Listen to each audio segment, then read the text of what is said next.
The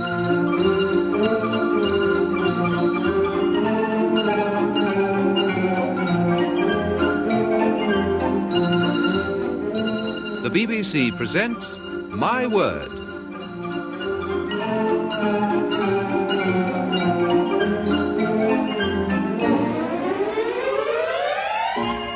And here to introduce the programme and the panel is Jack Longland.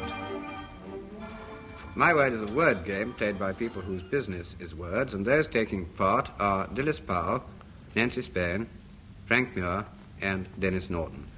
This is round one, and it tests their vocabulary. 2 marks if they get the meanings of these words more or less right. Beginning with Nancy Spain. Nancy, what are marginalia? Marginalia are the things, the notes that are written after the main work has been written, annotations or footnotes. Yes, but what you do, Nancy, probably. What I do? You go around the public library and you write in the margin of thrillers, the butler done it. That's it. Nancy can't tell butter from marginalia. Butler. Yes, you're the one who has to be rubbed out, Nancy, after you return your library book. It's what you write in the margin. 2 marks. Frank Muir, what is Roburite? Yes, this was first used, I think, by Captain Bligh. Yes, you're getting... Do you remember when when they mutinied and they flung him into the whaler and tossed him overboard, and he said, "Cast me adrift in an open boat, would you? 2,000 miles from land with only able seaman Blight with me, but we'll get there. Roburite."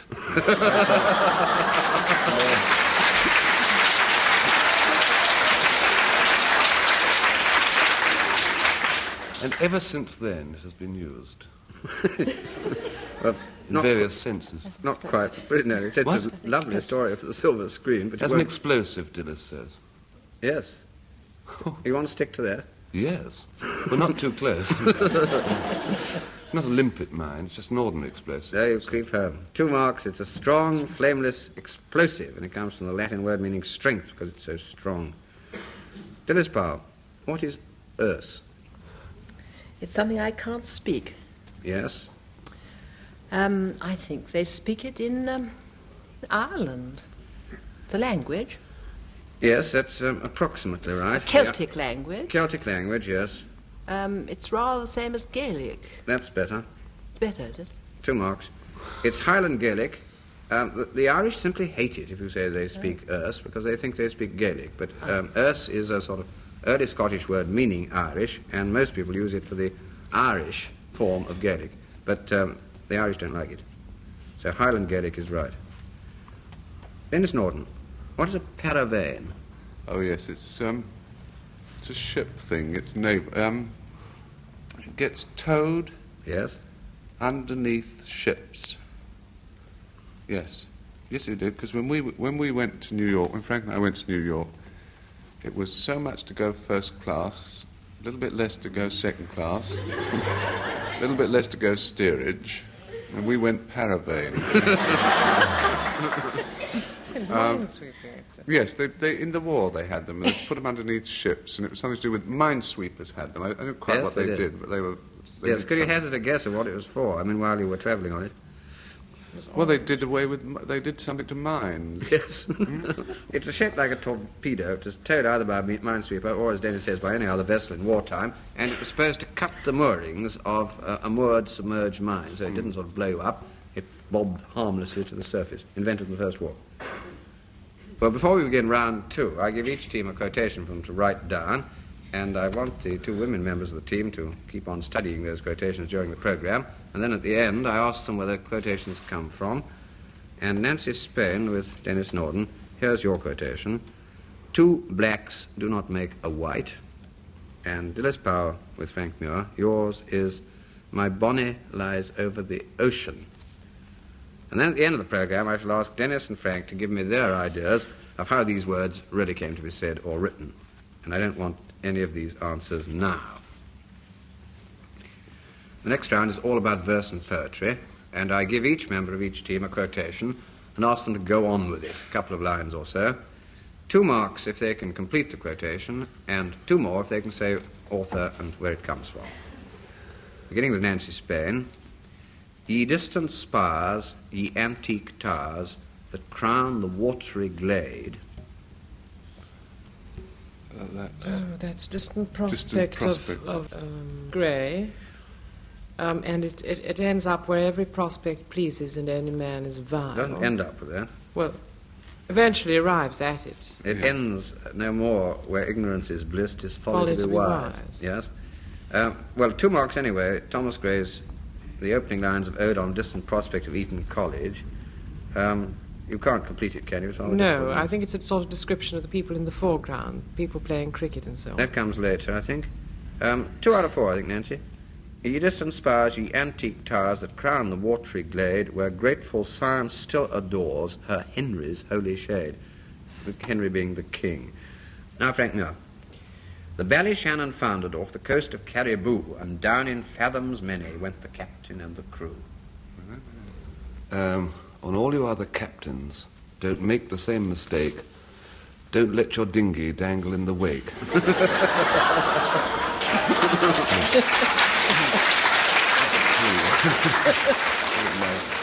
We are of the opinion, in concert here, that Gilbert wrote it. Gilbert who is there? William Shakespeare. William Shakespeare Gilbert, W.S. William Schwenk Gilbert. Good soldier Schwenk. Yes. Comes from the Bab Ballads, etiquette. You're not going to get the next 2 lines, so 2 out of 4. The Ballyshannon foundered off the coast of Cariboo, and down in fathoms many went the captain and the crew. Down went the owners, greedy men whom hope of gain allured. Oh, dry the starting tear, for they were heavily insured. Typical Gilbert sentiment. Nice line comes later on the same poem.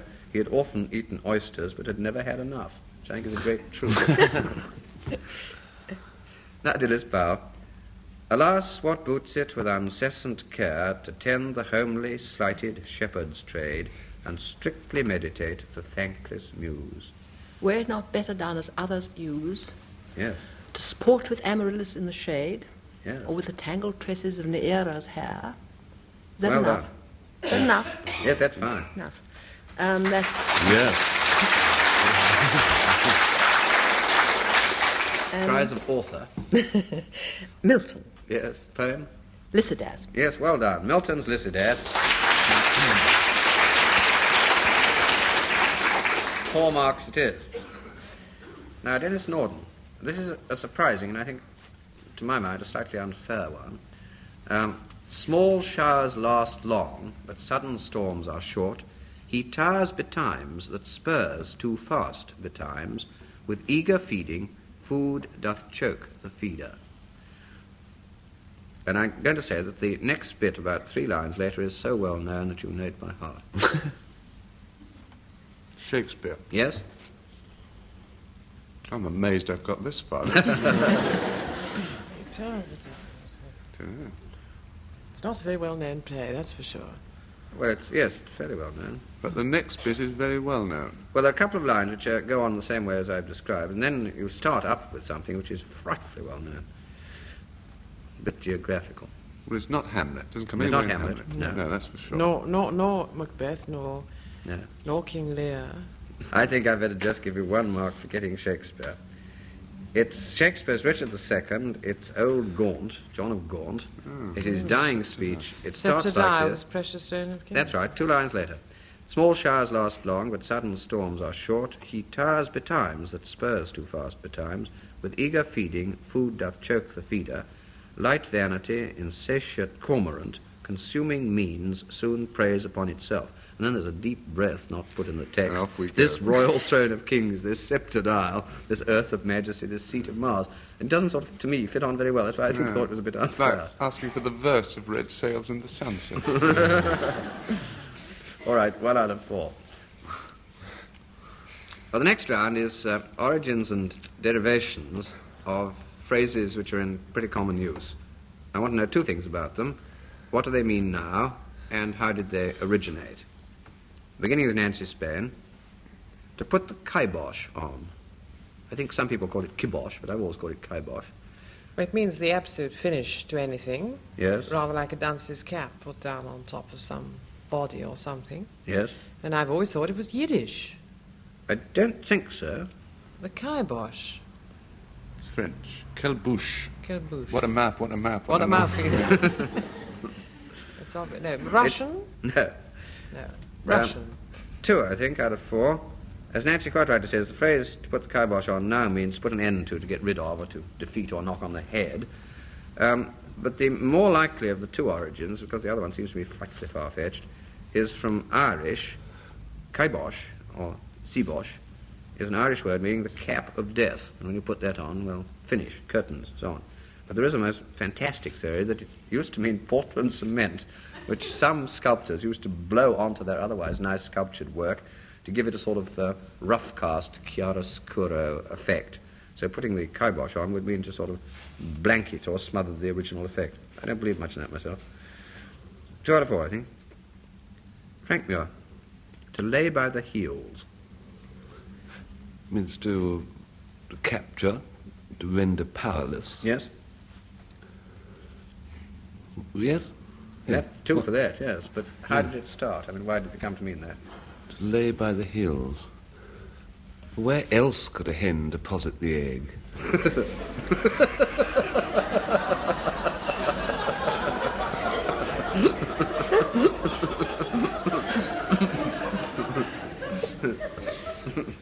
I've been upside down. No, it's nothing to do with Achilles, is it? No. The well-known heel. You only had 1, not 2. I just render myself baffled.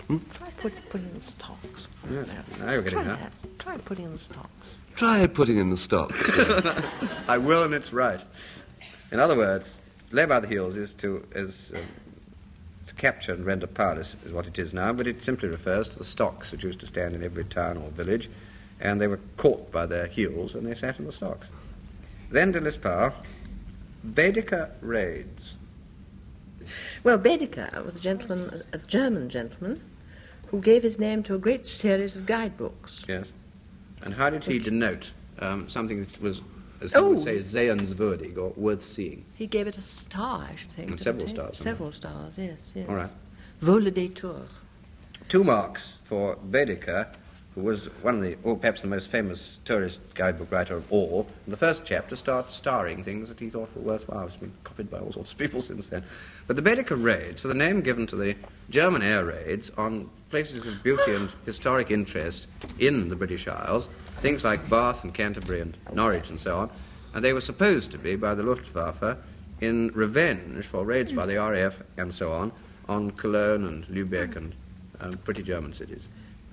Denis Norden, to cast sheep's eyes. Well, it means to look at somebody all sort of doughy, like. Doesn't it? Yes, that's all right. To cast, And why do you do it? To look at them like a sheep, I suppose. Yes. Unless it's your first sort of overture towards the opposite sex, or mine was anyway, you buy 2 penn'orth of bull's eyes. I don't know whether sort of in medieval times they were called sheep's eyes. Yes, I think you're getting very close to it. Well, that's what they did. You bought them sheep's eyes instead of bull's eyes. And where will you find the sheep's eyes? What's the other end from the tail? Think yourself into a country in which that might not be too difficult to do. Arabia. Yes. In Arabia, you could give the eye. Oh, horrible! It's the great delicacy, isn't it? That's it. Yeah. And you did it because? Because you admired them. It was Yes, a that's token of affection. Well respect. done, Dennis. You get your 4 marks. It means now to look in a sheepish and perhaps rather sloppy sort of way at someone that you think is marvellous and to whom you're lovingly inclined. And it's suggested that the origin may have come from the East because at these Arab feasts and tents and what have you, the host would put his fingers into the communal stew and fetch out a sheep's eye and give it to somebody whom he particularly admired and liked. It was the great delicacy. Managed to cast them sounds like he threw them at them. Had to have your mouth open for that, I think. And so we come to the last round and return to the quotations I gave the 2 teams earlier in the programme. beginning with Nancy Spain. Nancy, for 2 marks, can you give me the origin of your quotation, 2 blacks do not make a white? I'm very sorry, no, I can't, Jack. Not even for 4 marks. I think it's a difficult one. It was originally a proverb, and it's mentioned in Scottish proverbs in the 18th century, but it is quoted by a well-known author, by Bernard Shaw, in The Adventures of the Black Girl and Her Search for God, when he says, do not forget that 2 blacks do not make a white. Sorry, I can't mark you. Dilys Powell, I'd like the origin of your quotation. My bonny lies over the ocean. It's a song. My Yes? bonny lies over the ocean, my bonny lies over the sea. And there's something about bring back, oh, bring back my bonny to me. Yes. Oh, winds that blow over the ocean, oh, bring back my bonny to me. Me. That's the song. I think it's about Bonnie Prince Charlie. It's supposed to be, yes, it's supposed to refer to him. I think that's good enough. It is, in fact, traditional song. Nobody knows the author, but it has been associated with Flora MacDonald and Prince Charlie going away and not coming back again. Will you know, come back again? That kind of thing. 2, I think.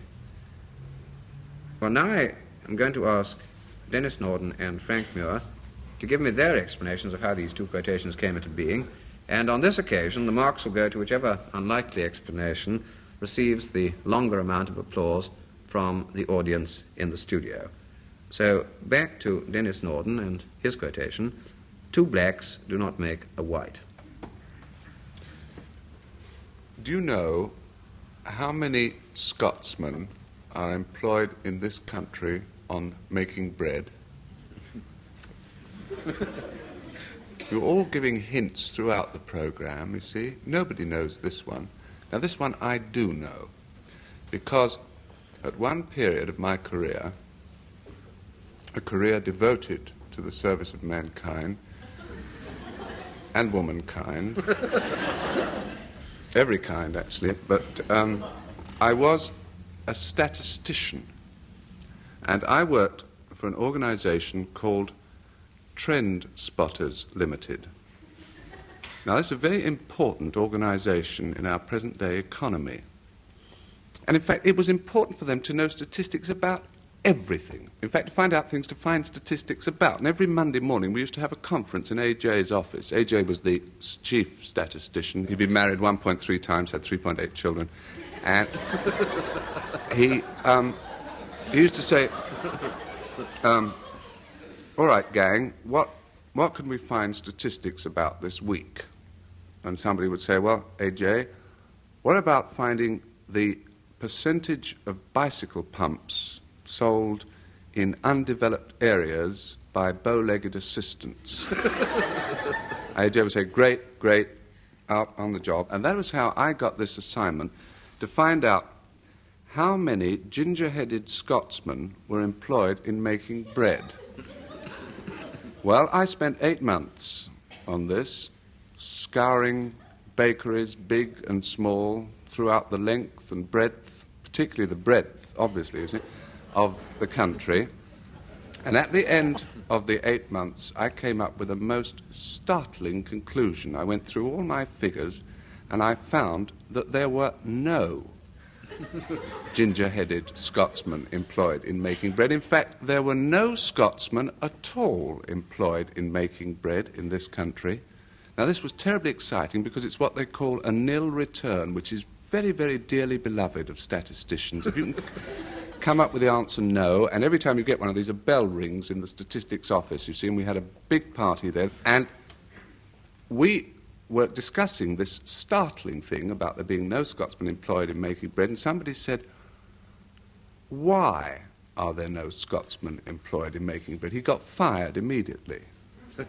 You see, statisticians do. They get fired immediately if they ask why, you see, because that might make things simpler. You know? But it worried me, and I got to thinking, why are there no Scotsmen employed in making bread? And I did a thing which, well, it was risky, because if it had been found out, I would have had to turn in my statistician's bag and my notebook, my ready reckoner, everything, you see. I went and asked a baker. I said, why don't you ever employ Scotsmen in making bread? And he said, well, the answer's very simple. He said, it takes 2 men to make a tray of white loaves. Now, he said, suppose I employ 2 Scotsmen, real Scotsmen, the one with kilts. He said, do you know what happens? He said, there's only one working in there making the white loaves. The other one's always outside standing over the grating. Now, you've seen these bakers' gratings with the blasts of hot air coming up. Will you imagine wearing a kilt? Wouldn't you? You see, that is exactly why no Scotsmen are ever entrusted with the making of white loaves. In other words, as they say, 2 Macs do not bake a white.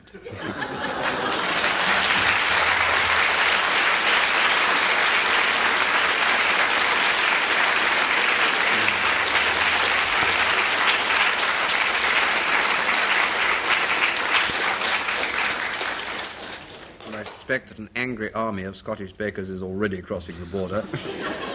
We'd better go on to the second quotation for Frank Muir, which was, if you remember, "My bonnet lies over the ocean." I think I owe it to the listening public, certainly to myself, to explain to you why I wasn't made Director General of the BBC. You see, I wrote and offered myself. I was lying in bed one afternoon, and I thought, I was lying there lacing and unlacing my toes, and I thought I would make a good Director General of the BBC.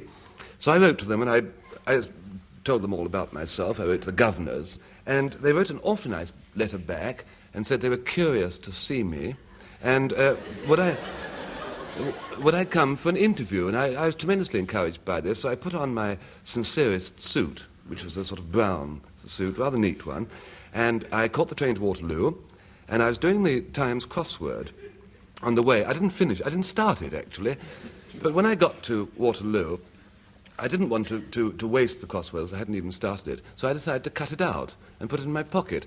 Luckily, I had a cutter with me. It's sort of razor blade in a plastic thing, and it's actually for cutting the binding twine on combine harvesters.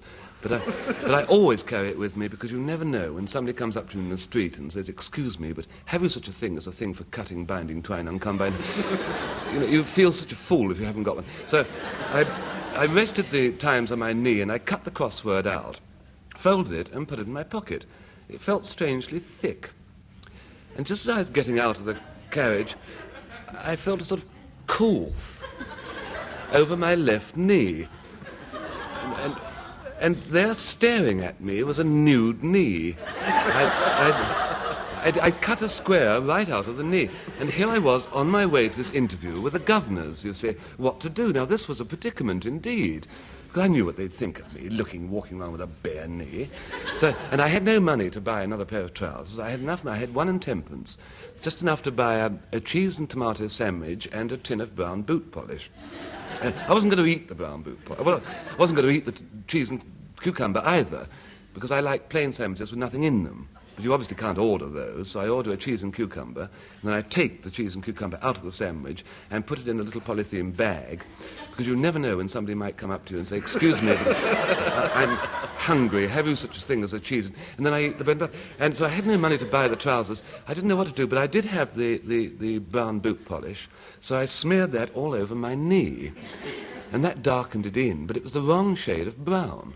So I didn't know what to do. I asked several people. There were several people following me at the time, actually, funnily enough. And they just sort of stared and looked at each other and moved a pace back away from me. And then I had a bright idea. I had this cutter, this baling twine cutter in my pocket. So I sat down on the pavement and I cut the legs off my trousers, just leaving me shorts, you see. And it was rather difficult because there were policemen there directing the traffic, and there were quite a few people. People are so interested in each other. That's what I know. There must have been about 50 or 60 people by that time. And but then I stood up and started walking towards the BBC, but of course I had a brown knee now. So what I did was I rubbed the boot polish on the other knee, and I thought I could probably pass it off to the governors. And all was going well, actually, until I discovered that I was walking rather lopsided and I'd lost a shoe. You see, the reason for this is that I have a theory that feet should breathe. So I always buy my shoes 4 sizes too large. It gives me about a 1/4 inch clearance, and I must have walked out of it, you see, when I was worrying about my predicament, and I only had 1 shoe on, Will you excuse me a moment? I just had a message.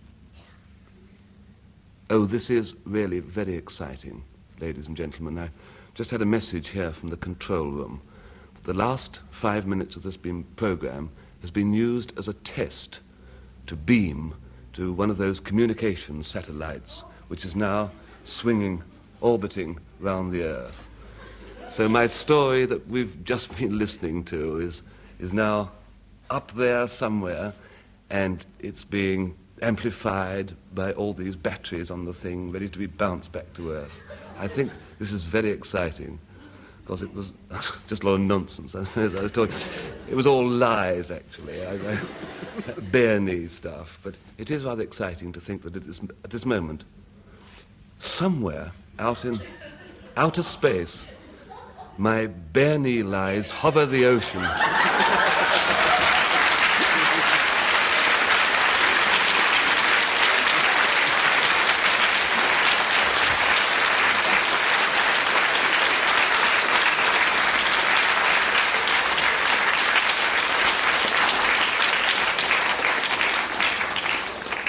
Well, I think Frank gets your vote, and I give him the mark. And that brings us to a final score in which Dilys Powell and Frank Muir win by a large margin of 8.5 marks from Nancy Spain and Denis Norden, and it also brings to an end this edition of My Word.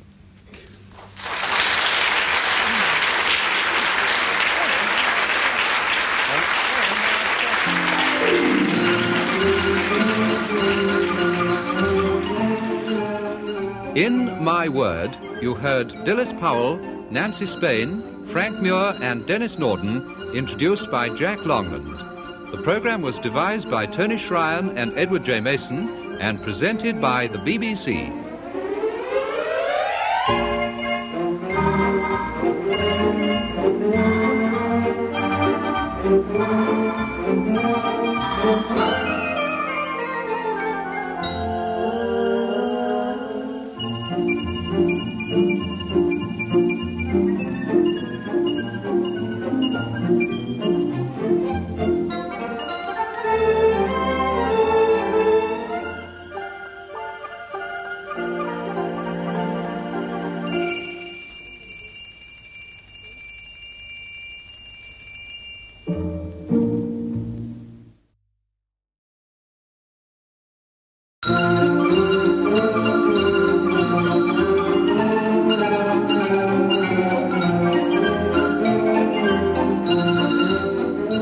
The BBC presents My Word.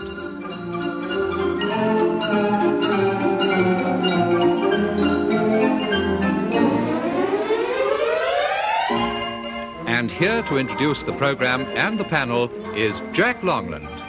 My Word is a word game played by people whose business is words, and those taking part are Dilys Powell, Nancy Spain, Frank Muir, and Denis Norden. And here's round one to test their vocabulary, if any. 2 marks each if they can give me the meaning of these words. Dilys Powell, what is or was a Janeite? Janeite. Well, that's a very literary phrase. It still is, surely. I think so. It's somebody who is absolutely mad about Jane Austen. Absolutely right. An admirer of the works of Jane Austen. 2 marks. Denis Norden. I think this is a tough one, Denis. What's an about sledge? Just about, and then a hyphen, and then sledge, like sledge. An about sledge. It's strange you should think this is a tough one, Jack. An about sledge is a very well-known manoeuvre executed by the Eskimo Light Infantry. Now, you see, when you turn a sledge, you see, a sledge has no reverse gear. Let's get that absolutely straight. There's no use blinking the fact it has no reverse gear and it has dogs. So if you want to turn a sledge, you've got to make a wide circle. You see, well, at the North Pole it's the pointed end of the Earth, you see, and you can't make a wide circle. An about sledge, obviously, what you do is you pass the sledge over the heads of the dogs. So the dogs are facing the other way. Now, you obviously could pass the dogs over the sledge, but that would require 5 operations, and that is not military. I'm going to give Denis 1 mark for sheer ingenuity. It's entirely wrong, but it was a wonderful explanation. It is, in fact, an about sledge is the largest possible kind of hammer used by a blacksmith. Well, if you're going to quibble over these minor details. All right, Nancy Spain. What is a Dan? D-A-N. It's a buoy. Yes. You use it when you're minesweeping. It's an orange buoy on the outside of what they call a Dan sweep. And many, if I may say, is the Dan that I have picked up. Jolly good. Nancy was a Wren officer, so she Danny really does know Angel, this one. Danny Kay. It's a small buoy, but spelled B-U-O-Y. It can be used in... Danny Boy. That's it. Oh, Danny Kay.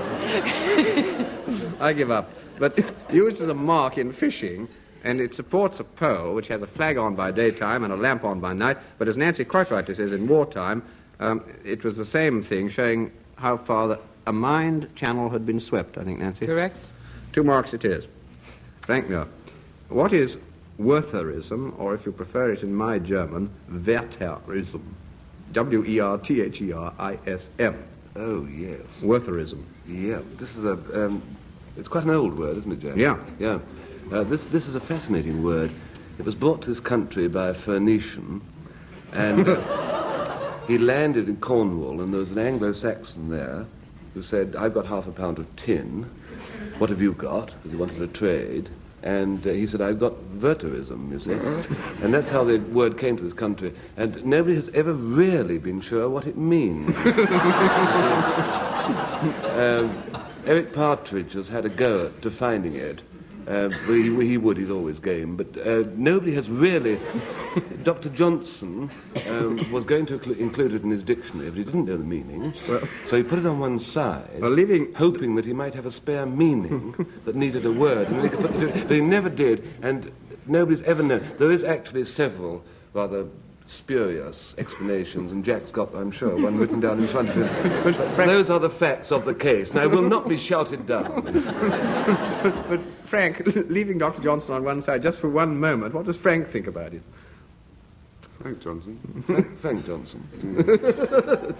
All right, I'm sorry. I can't give any marks for that. It's the hero, a rather sort of curious hero, of Goethe's Sorrows of Werther, and he was a very sentimental type, so that Wertherism, or Wertherism, means morbid sentimentality. Don't you remember, Frank, because we had this once before. Thackeray wrote about this. So he sighed and pined and ogled, and his passion boiled and bubbled, till he blew his silly brains out, and no more was by it troubled. So, I'm sorry. No more. Nonsense. And that's the end of the first round. Well, before we begin round 2, I give each team a quotation, which they can write down if they want. And I want the 2 women members of the team to keep on studying their quotations, and then at the end I shall ask them where those quotations come from. And Dilys Powell, with Frank Muir listening in, your quotation is this: the die is cast. And then Nancy Spain, with Denis Norden, yours is keep right on to the end of the road. And then at the end of the program, I asked Frank and Denis to give me their ideas, which are quite different, of how these words came to be said or written. And I don't want any of these answers just yet. And so round 2. I want to know in what books, by what authors, the following characters appear. Dilys Powell, Smee. Smee is a pirate. He's a pirate in a play by J.M. Barrie. Yes? Called Peter Pan. Yes, and in the book as well as the play. Yes. One of the nicer pirates, if I remember rightly. Poor Smee. Was he? Yes. He read He was his all book. right, was he? No, it was Miserable Starkey. And Miserable quite- Starkey, yes. And quite nice Smee. Yeah. All right, 2 marks it is. Denis Norden, Mr. Goldfinger. Well, that's the Ian Fleming book, Goldfinger. That's right, yes. He had a curious habit of painting people gold all over, didn't he? I think That's all right something for like those who like that sort of thing, Jack. 2 marks it is. Peculiarities, no? Nancy Spain, Mr. Slope. Slope? S-L-O-P-E. Alley slope? No, Obadiah. Obadiah slope. Moby Dick. No, it couldn't. No? Yes? No, about the No. same time, but not that. Not transatlantic. Oh, it must be Dickens then. No, you're not going to get it. No, I'm not. No marks. He comes from Barchester Towers by Anthony Oh. Trollope. He was the bishop's chaplain who warred with Mrs. Proudie throughout most of the book for the control of the Diocese of Barchester. Frank Muir, Abel Magwitch. Magwitch? Oh, he wrote A Nightingale Sang in Berkeley Square. That's Eric Magwitch. Eric Magwitch. Abel Magwitch was the... he was all bald and huge, and he crept up on... That's right. Yes, poor quite little right. Pip. Yes. And the name of the book is by Charles Dickens, Yes. the novelist. He had a... Yes. Great Expectations. Yes, absolutely right. He was the escaped convict who helped Pip in Dickens's Great Expectations. 2 marks, well done, Frank. And the next round is poetry and verse. I give each member of each team a quotation and then ask them for the following line or lines to complete it. 2 marks if they complete the quotation reasonably well, and 2 more for saying where it comes from, the author. Beginning with Dilys Powell. The shepherd swains shall dance and sing for thy delight each May morning. It's not Shakespeare. Before that, a little. Before? Overlapping, but a little before. Marlowe. Yes. And in and out in Maisie Rout, they... You'll get 2 out of 4 for trying. It's Christopher Marlowe, the passionate shepherd to his love, the last verse. The shepherd swain shall dance and sing for thy delight each May morning. If these delights thy mind may move, then live with me and be my love. Afterwards parodied by Sir Walter Raleigh. We weren't allowed to read that sort of thing at school. Midshipman Easy, and Hall's Algebra, and tied off at there. Well, never too late, Frank. Denis Norden. I think it is. He thought he saw an elephant that practiced on a fife. He looked again and found it was a letter from his wife. Absolutely right, yes. Couldn't be better. It may surprise you to know that's right. It surprised me. Absolutely right. Do you remember who wrote it? Lewis Carroll, Yes. and it's Sylvie Bruno Bruno. and Bruno and Sylvie. Quite right. Well done, Dennis. 4 marks. He thought he saw an elephant that practiced on a fife. He looked again and found it was a letter from his wife. At length I realized, he said, the bitterness of life. It's Lewis Carroll, Hallucinations from Sylvie and Bruno. Nancy Spain, very different. The blessed damozel leaned out from the gold bar of heaven. There were 3 lilies in her hand, and the stars in her hair were 7. Dante Gabriel Rossetti. Yes, the He's blessed a damozel leaned out from the gold bar of heaven. Her eyes were deeper than the depth of waters stilled at even. She had 3 lilies in her hand, and the stars in her hair were 7. Dante Gabriel Rossetti, the blessed damozel. Frank Muir. There take an inventory of all I have, to the last penny, 'tis the king's. My robe and my integrity to heaven is all I dare now call my own. That's respectful silence followed that. It's Cardinal Wolsey, Jack. Yes, quite right. And the play? It's, eh? The Bard. We think it's Shakespeare. Yes. Henry VIII. Yes. Absolutely right. Now, can you finish it, Frank? 'Cause No. It's all right. 2 out of 4. Well done. It's Cardinal Wolsey in Act 3 of Henry VIII by Shakespeare, and it goes like this. Here, take an inventory of all I have, to the last penny, it is the king's. My robe and my integrity to heaven is all I dare now call my own. O Cromwell, Cromwell, had I but served my God with half the zeal I served my king, he would not in mine age have left me naked to mine enemies. 2, I think, is fair. Next round is all about French and Latin sayings. I'm going to give you the first half, and for 3 marks, I want you to tell me 3 things. First of all, how the phrase is completed. Second, what its meaning is in English. And third, who said it or wrote it. Beginning with Dilys Powell, and we begin chercher. La femme. Yes, it's a good ending. Meaning? Look for the woman, seek the woman, and it means that Nancy and I are always at the root of the trouble.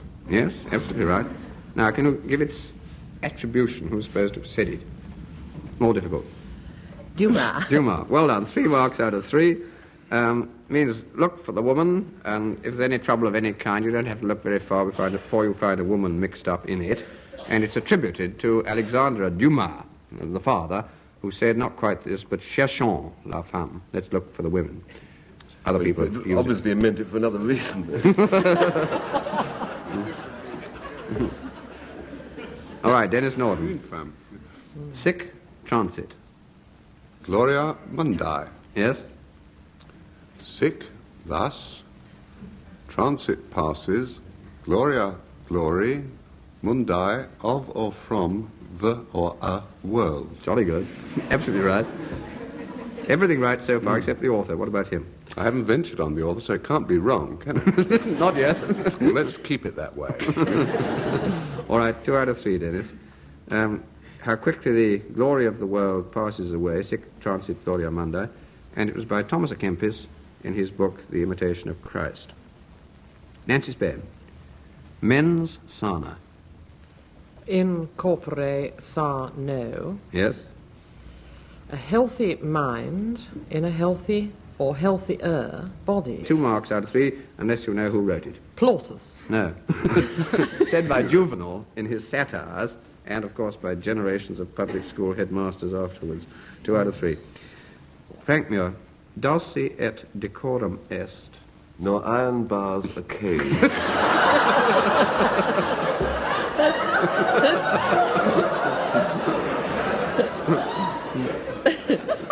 The snag is here that I didn't take Latin. I took deportment instead. It's dulci et decorum. It's pro patria or something or other, and That's it right. means that it's a really rather splendid thing to die for your country. Absolutely right, yes. You don't remember the last word, do you? So to help me. Morai. Yes, all right. Dulci et decorum est pro patria morai or mori. To die for the fatherland is a sweet and becoming thing. 2 marks out of 3, unless you know who wrote it. No. No, he'd be dead anyway. So I wouldn't know him, Jack. 2 out I of may 3. have known of him, but I don't. Comes in Horace in the Odes, 3 to 13. And now we come to the last round and go back to the quotations that I gave to the 2 teams earlier on in the programme. And first of all, for 2 marks, Dilys Powell, can you give me the origin of your quotation, which was, the die is cast? Die is cast. Julius Caesar said Yes. it. He said it when he was crossing the Rubicon. Oh, absolutely right. 2 marks. Well done. Julius Caesar, coming back from Gaul and going back into Italy, crossed the boundary stream, which was called the Rubicon, and that meant that he had virtually declared war against his rival Pompey, and so he said, the die is cast. And now, Nancy Spain, the origin of your quotation, please, which was, keep right on to the end of the road. It's a song sung by Sir Harry Lauder, Yes? and I don't know who wrote it. I May think well he have wrote been. it himself. Wrote it himself. He That's may right. well have wrote it himself. Yes, Sir Harry I will Lauder. sing the remainder, though. Sir should Harry you wish. Lauder wrote nearly all his own songs. He found it a bit Wonderful. cheaper, I think. Keep right on to the end of the road is by Sir Harry Lauder, and he sang it too. Well, now I ask Frank and Denis to tell me their explanation of how these quotations came into being, and on this occasion, the marks will go to whichever unlikely explanation gets the larger amount of applause from you, the studio audience. So back we go to Frank Muir with the quotation, the die is cast. Yes, well, it's all right now, because it's going on, my play. After all, it's opening in the village hall tomorrow. Every year, I write one of these plays for the village dramatic society to produce.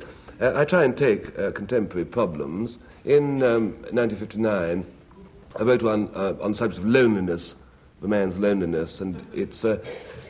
he was in the garden, at the bottom of a garden, and he slowly turned into a French bean. And it's all a bit rather modern, like this foreign chap, UNESCO, you know, the chairs and so on, where people turn into occasional tables and things. It's quite easy to write, actually. And this chap turned into a French bean and climbed up a 20-foot pole trying to find a mate. I called it the loneliness of the long-distance runner.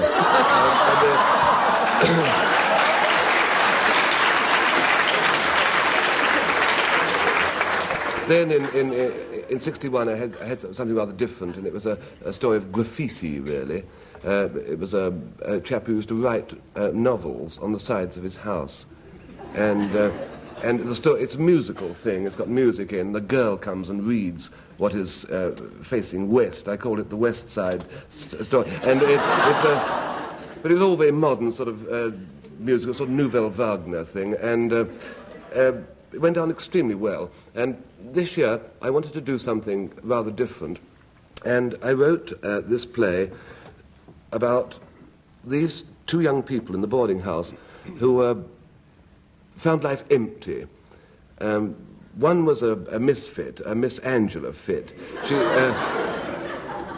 She spent all her day in her room eating charcoal tablets to cure her rather knobbly complexion. She was quite young and learning the rules of Mahjong by heart.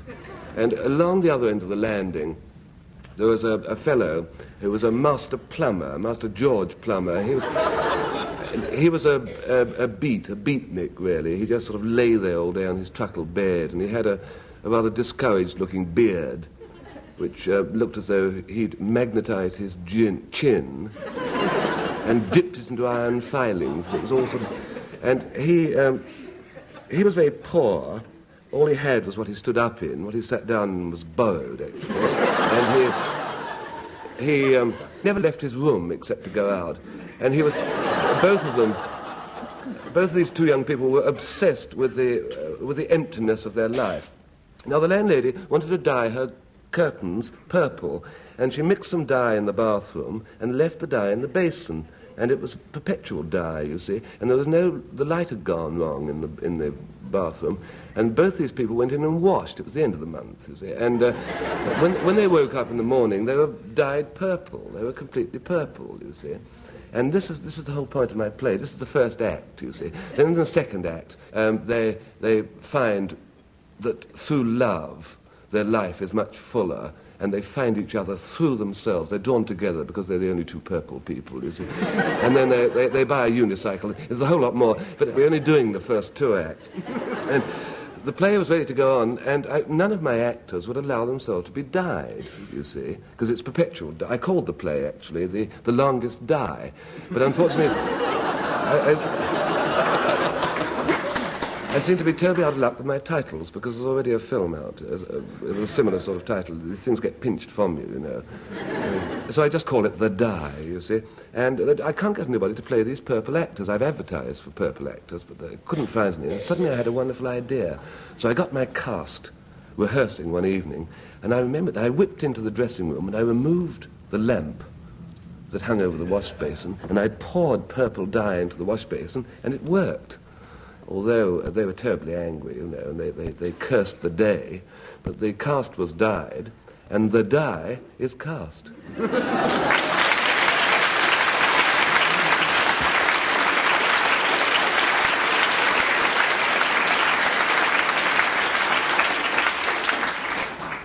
Well, he got out in the end somehow. I didn't know how.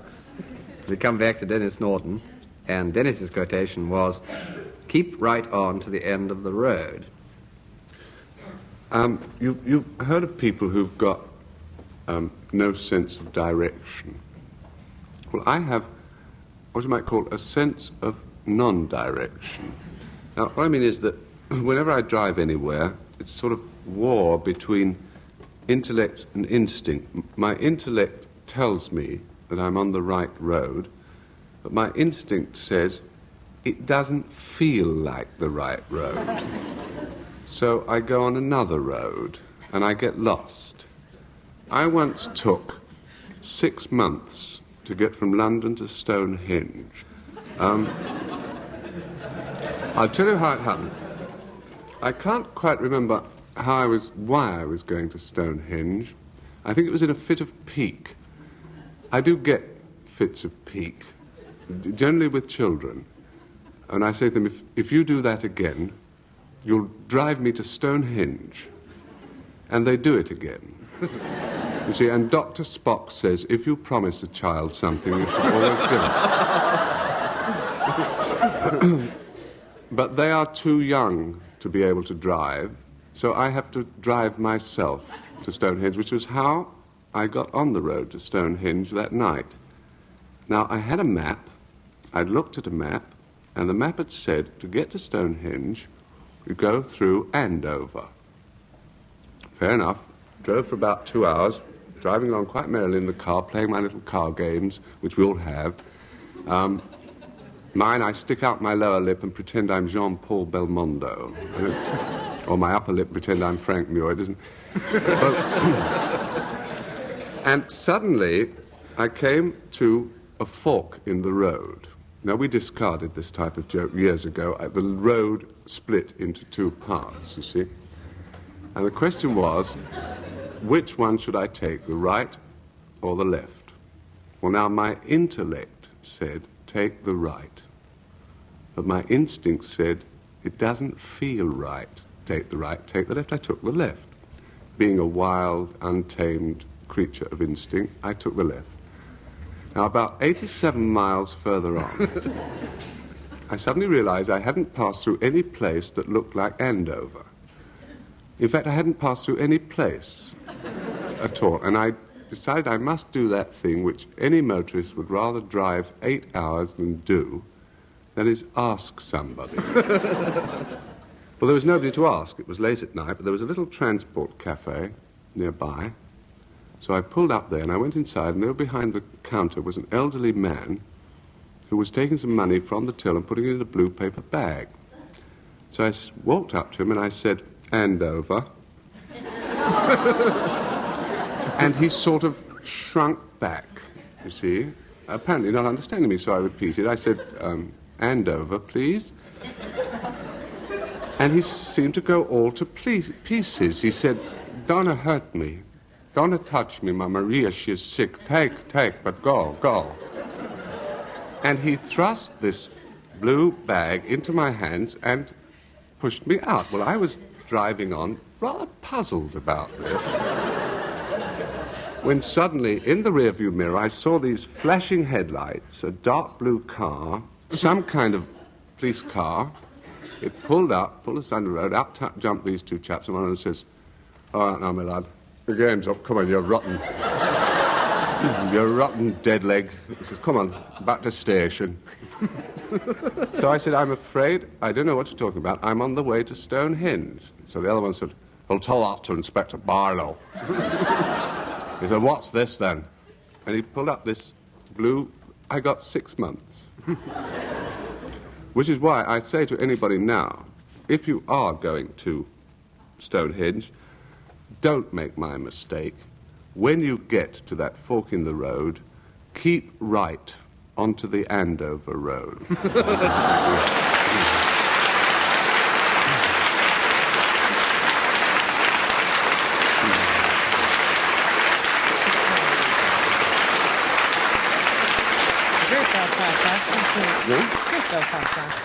Well, I think by your vote, Denis Norden wins on that story, and that brings us to a final score in which Dilys Powell had Frank Muir nevertheless win by 4 marks from Nancy Spain and Denis Norden, and it also brings to an end this edition of My Word.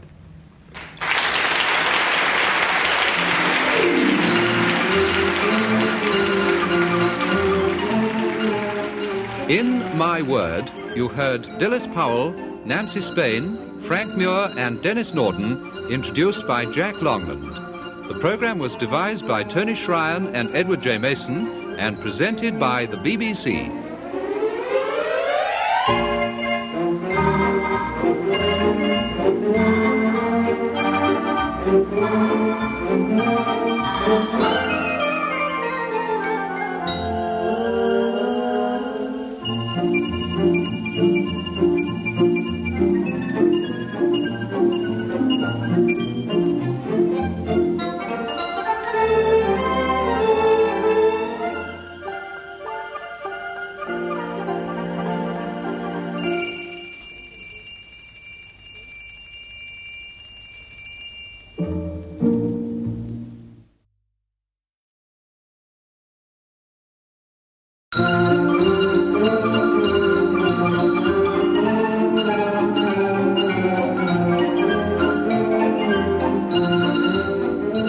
the BBC presents My Word.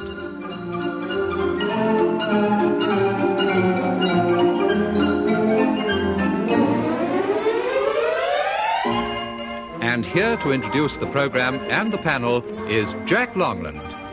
My Word is a word game played by people whose business is words, and those taking part are Dilys Powell, Nancy Spain, Frank Muir, and Denis Norden. Here's round one. Try and test their vocabularies. 2 marks if they get the meaning of the following words reasonably correctly. Beginning with Nancy Spain.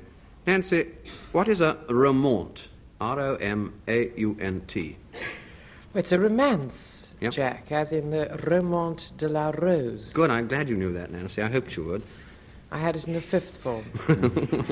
Yes, it's a romance, a tale of chivalry, a romantic tale. Chaucer's Romance of the Rose, which Nancy quoted. 2 marks. Frank Muir, the meaning of the word furbish. Whom? Furbish. Furbish? It's rubbish with hair on it. or the verb, furbish, is to make as new. Yes, that's good enough. And to refurbish, presumably, is to do it all over again. That's it. To remove the rust from, to burnish or give a new look to. 2 marks.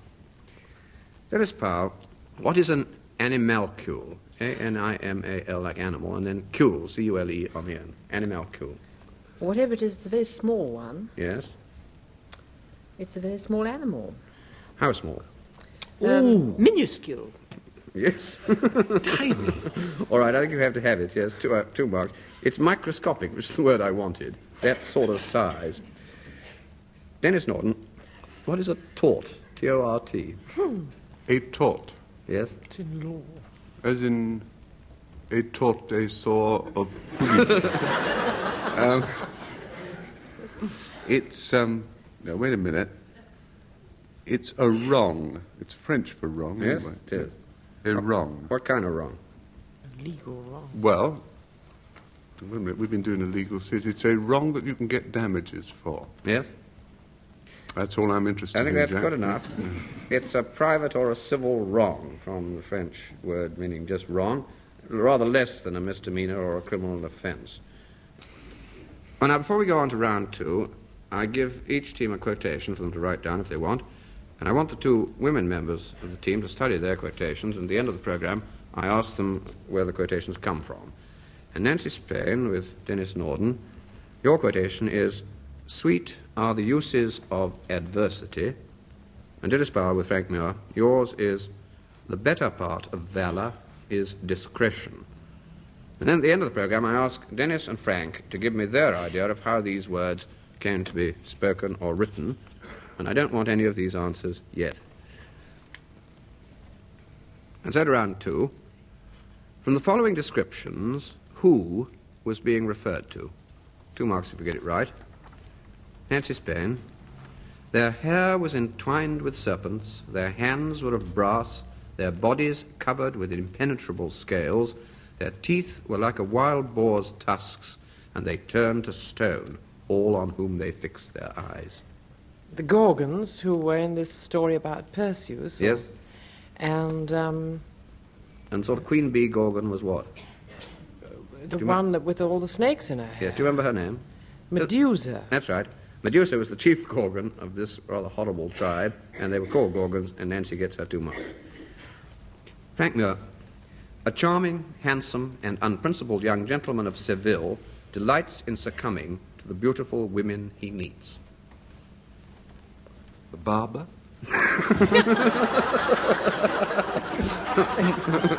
Not beautiful enough. Yes, it's a Spanish chap. Yes? Juan.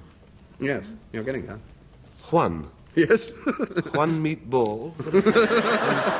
And Don Juan. All right, The fair enough. well-known chap. The well-known susceptible chap. Yes, Don Juan of Byron. 2 marks.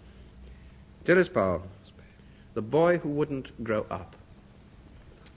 I keep on getting this gentleman, Peter Pan. I don't think he's a gentleman, but still, never mind. Well, we won't go into that one. Associated with pirates and redskins and all sorts of people. 2 marks. James Barrier's Peter Pan. Denis Norden. It would positively be a relief to me to dig him up and throw stones at him. That's Shaw about Shakespeare. Quite right.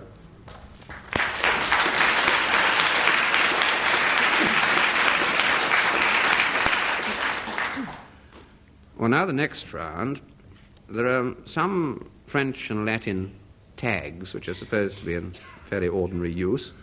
I'm going to begin the tag. I want the member of the team concerned to finish it and then give its meaning. 2 marks to get both those. Nancy Spain, quod erat. Quod erat demonstrandum, Meaning? which was demonstrated. QED. You put it at the end of the geometry. Well, it's not quite which was demonstrated, which was... It's the point from which you started. Which was Clearly which was shown. must be demonstrated. That's it. Which was must be. All right, 2 marks. Quod erat demonstrandum, which was the thing to be proved. It's what Euclid is always saying very tiresomely at the end of one of his theorems. Well, Frank Muir, yours is much harder, if only because of my pronunciation. Si jeunesse savoir, or if you prefer it, si jeunesse savait. Si jeunesse savoir, and the fourth was D'Artagnan. No musketeers here at all. Si jeunesse savoir, if the young people knew. Yes. Si jeunesse savoir. Hang on a bit. Shall I write it out in capitals? Si vieilleuse pouvait. Yes, you've got, Pouvait. you've got there. What about meaning? Ah, what about that meaning there? If the young knew, if the old could. It's all right. You creep home. 2 marks. Si jeunesse savait, si vieillesse pouvait. If youth only knew, if age only could. A chap called Henri Etienne in something called Les Prémices. 2 marks. Dilys Powell. O tempora. Oh, mores. Yes. That's all right. Jolly good. Old Miller's Almanac. That's right. Oh, times. Oh, customs. And you're not very pleased about them. Oh, no, terrible. All right.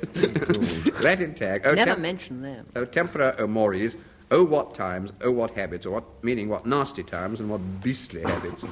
Cicero, who didn't think much of his contemporaries, not an at that point. 2 marks. Denis Norden, morituri, Morituri. if you like. You were brought up on the new pronunciation. Yes. Wasn't the full one Ave something like that? Yes. Hail Emperor, Moriture te salutant. Yes, quite right. And who said We this? who are said to I Claudius. Yes. The gladiators. Gladiators said it. Quite right. Morituri te salutant, those who are about to die salute thee, and that was the salute of the gladiators as they came into the arena and before they started topping each other about in front of the emperor, who, as Denis says, might well be I Claudius. Well, the next round is about the origin or derivation of words and expressions which are in fairly common use. I want to know 2 things about them. First of all, what do they mean now? And second, how did they originate? And we begin with Nancy Spain, and your word, Nancy, is haversack. Haversack? Just like that. Well, nowadays, Jack, it means, as distinct from a rucksack or another form of sack that you might have, like in dress. Yes. It's one which is slung across from right to left and bangs about on the left hip. And the wrens. And contains a goat and a musket and a bag of nails and all the things you need to be wrecked on a desert island with. That's splendid, Nancy. That's a very good description. And it comes from the Swiss. Yes, it probably does. I think 2, quite clearly, out of 4. Haversack is usually a canvas bag, not always, carried by means of a loop or strap going over the shoulder, and Nancy did hers admirably, as an ex-Wren should have done, the right shoulder. You can not only carry goats, but your lunch or your sandwiches in it, if you like. But originally a bag for carrying oats, and havercakes for oaten cakes, and a haversack was what you put them in. And it comes from the German Habersack, German harbour or harbour for oats, and the French borrowed it, as they did many other German words. 2 out of 4. Frank Muir, a decent chap. It means a chap who's decent, you know. And All right, we'll take the meaning as read, Chap. but what's it come from, Frank? How does it Decent sort of originate? it's chap. It's an old word, yeah. Mm. Not new, No, not at all new. old. 16th, 17th century, Earlier. 15th. There were chaps called chapmen. Yes. And chaps called chapmen kept chapbooks. That's where the word came from. Yes. Chapman was a trader, usually with a barrow or stall. Yes, he was. And a chapbook was an account book. And chaps who kept correct chapbooks of the chapmen were called decent chaps. You're absolutely dead right.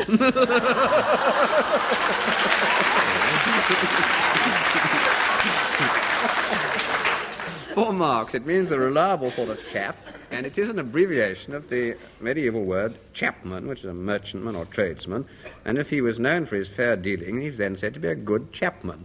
And he used to go round saying, if you want to buy, I'm your chapman. And that in time, because the English are lazy, got abbreviated to chap. A Not a decent fool, bloke, you know. or decent chap. Well done, Frank. Dilys Powell, delirium. Delirium. Well, it means being in a kind of feverish and excitable state. Yes, Presumably at least that. Usually feverish. Yes. And But what happens to you? I mean, what happens? Well, your mind. Oh, you talk a lot. That doesn't necessarily describe it. I mean, there are a lot of people who talk. You talk Without kind of making crack, apparent kind of sense. yes, kind of crazy, kind of Yes. crazy. All right, yes, that part. Kind of crazy. Now, do you know what it comes from? Being too hot in bed.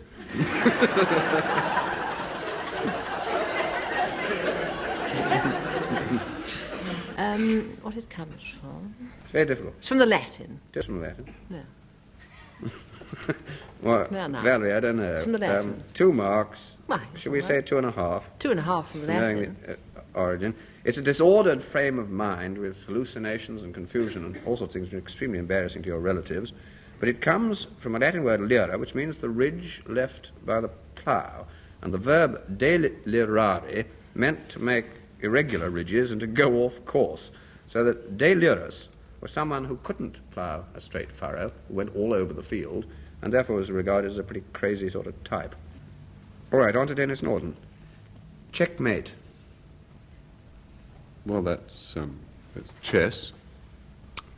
And it means when you put the other chap's king in check, and if he makes any move at all, he gets into check somewhere else. Yes. And sort of figuratively, I mean... Well, it means the same thing figuratively, you see. Mm-hmm. Well, if you make any move, you're in trouble. Yes, somebody else has done it, though, haven't they, Dennis? I mean, you don't do it yourself. Yes, somebody's done it too, so that if you...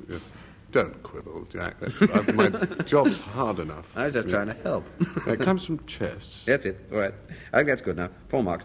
To foil or outwit or outmaneuver somebody, in chess, accurately, I think, placing your pieces so that your opponent's king is unable to move without being captured, which is the object of the game, and it comes from the Arabic shamat, which means the king is dead.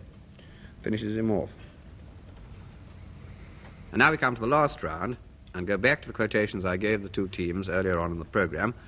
For 2 marks, Nancy Spain, can you give them the origin of your quotation, which was, sweet are the uses of adversity? The toad, a lovely jewel, wears it in his head, and so Yes, on. not Toad Hall, Toad. No. As You Like It. Yes. It's a long speech which goes on about sermons in stones and books in the running brooks and good in everything. Yes. The Duke said it. Yes, he did.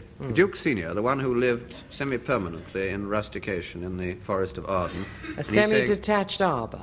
That's right. He's saying how nice it was to live in the forest rather than living in a palace. And sweet are the uses of adversity, which, like the toad, ugly and venomous, wears yet a precious jewel in his head. That's what Nancy quite rightly got. Shakespeare's As You Like It. Now, Dilys Powell, I want the origin of your quotation, which was, the better part of valour is discretion. I always thought it was the other way around. Yes, I know most people do, but it isn't. Isn't it? It's in the heroic couplet. No, No? same length. Same length. It's only half of one anyway. Shakespeare. Yes, Shakespeare too. Shakespeare. I think we give you 1 mark. That's generous. It's Henry IV, Part 1, Falstaff. He's been pretending to be dead on the battlefield because it was safer to do that after he'd been attacked by the Douglas. For And he 10 makes a hours long, by Shrewsbury Clerk or something. yeah, he made a long speech saying that it was very, very expensive to have honour, and therefore it was much better to be discreet, and valour was a dangerous thing to have as well. Went on long, did you say? Shakespeare. So shall I. Well, now that's what we do, because I asked Denis and Frank to give me their explanation of how these quotations came into being, and on this occasion, the marks go to whichever unlikely explanation receives the longer amount of applause from the audience here in the studio. So, back to Denis Norden. Sweet are the uses of adversity. Some time ago, a certain section of the public, were worried because people weren't buying enough books. When I say a certain section, I mean booksellers. And they never knew why, until a very startling theory was put forward at a meeting of the Book Publishers Association by a starving author called Morgan Hughes. Bear all these names in mind, they're all relevant. I hope. He said, I'll tell you why this is happening. He said, people don't mind buying books. They don't even mind reading books, some of them. What they don't like is keeping books. He said, what will solve our problem is if we can have disposable books. He said, I have invented paper you can eat. So a publisher said, are you suggesting that people should read something and then eat it? And Morgan Hughes said, why not? Spies have been doing it for years. They said, wait a minute, let's consider this. He said, my idea is, he said, that you read a book, and as you're reading it, the paper is such that it is pleasant to eat. When as you read a couple of pages, you tear them off and munch them while you're reading the next few pages. That way, when you're finished, you have no, what is called detritus, you have nothing left to hang around and take up space and need dusting. One publisher said, I think there's something in this, you know. I can see the trade advertisements now. Get the new Ian Fleming with the non-fattening centre. Or, if she has a sweet tooth, buy her the new H. Trevor Roper. Or for tingle-tongue taste, try the collected works of Matthew Arnold. They crowded round Morgan Hughes, the starving author, congratulating him.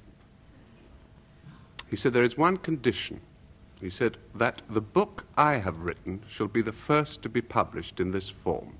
And he brought forth a manuscript of a slim volume which he'd called Insights. It was a book about the sites on which a lot of very famous inns have been built, you see. And they agreed to publish Insight as the first book. Well, now, I need tell you no more. The book is famous. It's already sold 1 million copies. In fact, he was presented with a gold dust jacket at a dinner of the PEN Club by the Dean of Book Critics, and Nancy Spain was what you might call the Nellie Dean. His book has been reprinted in about 38 different flavors. He's known as the sweet author, actually. And I think the final proof of his greatness is the fact that he has been offered the chancellorship of a very well-known university, which I'm not allowed to mention, but it's not very far from Oxford. In fact, that headline is the one on which I rest my case. Do you remember it? Sweet Author Hughes is offered varsity. Well,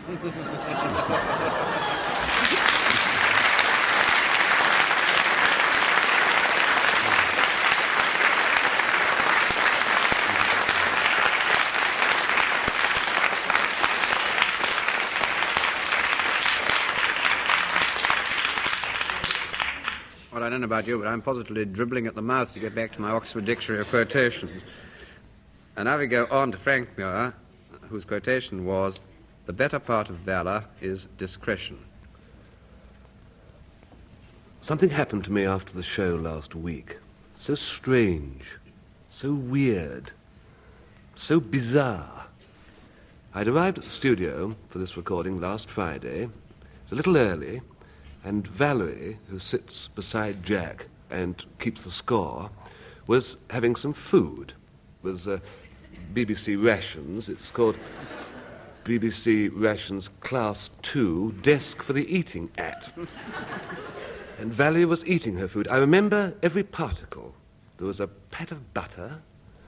There was a bridge roll, which is, as you know, a long, rather shapeless piece of half-cooked dough, tasting faintly of damp wallpaper. There was a slice of lettuce, roughly the age, texture and colour of an old pound note. There was a hard-boiled egg, and there was a small piece of cheese, sweating slightly in a plastic mac. Valerie very kindly offered me her egg. It was one of those hard-boiled eggs only canteens have, which has between the white and the yolk a sort of black rim. I'd eaten a piece of this, and I was dipping it in the spill of salt which the BBC provide, and I knocked the salt onto the floor. Well, naturally, I tried to throw some salt over my left shoulder to scare away the devil, and I couldn't find the salt, because the ration, Class 2, Desks for the Eating Act, really doesn't give you much salt. Although I'd seen the salt spill over the edge of the desk, it didn't arrive anywhere. And search the carpet though I may, I couldn't find it, so I threw the boiled egg over my left shoulder, which of course is no good at all for devil scaring, and in fact bent a rather heavy microphone stand. But that was the first worrying thing, that I'd spilt this salt. And when I got home, I went to bed, nothing happened that night. And the following morning, I had a bath, and before dressing, I weighed myself. Now, it's quite a good time to weigh yourself, because there are very few people in the chemist's shop. And you can... And on my way back, a thunderstorm developed, and I was struck by lightning. This, of course, at least I think that's what it must have been, because the air was very thundery, and as I grasped the back door knob, an electric tingle went right through my body. But of course I had my wet feet on the gravel, and this is how these things work. Well, I might have known something, and I felt very strange and weird anyway. Then I got dressed, and I sat down to breakfast, and I sat on the morning paper. And when I got up, I discovered this curious phenomenon. I had somehow, by sitting on this paper, had influenced it in an X-ray capacity. And page 3 was shining through page 1. Naturally, I kept it apart from my wife. I didn't want to alarm her. So after breakfast, I ran into the drawing room, and my wife had a book out of the library. It was one of Graham Greene's. It was cabbage flavour, actually. And I carefully opened it, and I sat on this book, and I sat there for 5 minutes, and I got up and I looked, and page 3 was shining through page 1. And I realized that somehow something had happened to me, and like a conjurer's magic cabinet, I had a magic bottom. I could emit X-rays. I developed a sort of extrasensory botulism. And I only had to decide just temporarily on something, and I could X-ray it. I wondered how to put this gift to use. Chest X-rays, of course, or perhaps a dentist might. But then there's always the chance of being badly bitten. I couldn't very well offer my services there. And then a terrible thing happened. I noticed that as the days went by this week, my powers were diminishing. my extrasensory botulism was waning. And yesterday it had gone completely. This evening I came in a little early, and I found Valerie sitting there, and I suddenly realized the explanation of my strange happening. It wasn't really any sort of emission of rays at all. I must have got something stuck to my trousers that made paper transparent. And then I realized that the previous Friday, while I was eating the boiled egg bit of Valerie's ration, I'd eaten it sitting on the corner of her desk. So not only had I sat on the desk, but I'd also sat on something else. Of course, I'd sat on the butter part of Valerie's desk ration.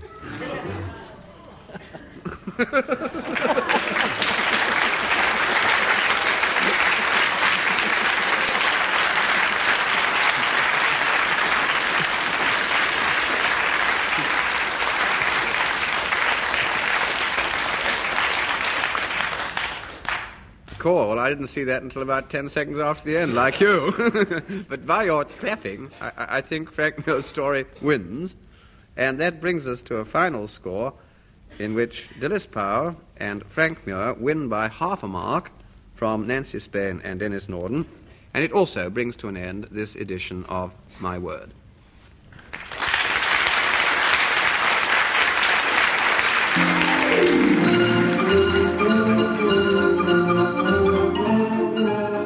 In My Word, you heard Dilys Powell, Nancy Spain, Frank Muir and Denis Norden, introduced by Jack Longland.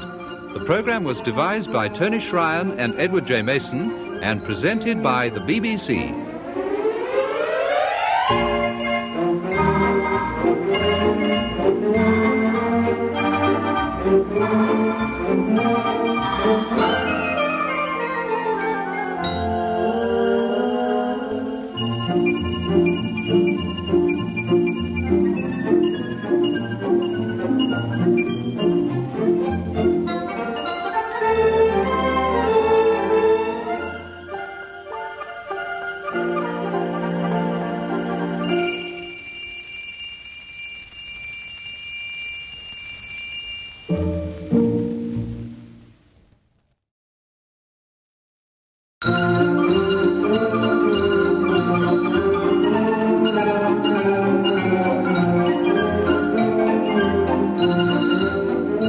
The BBC presents My Word.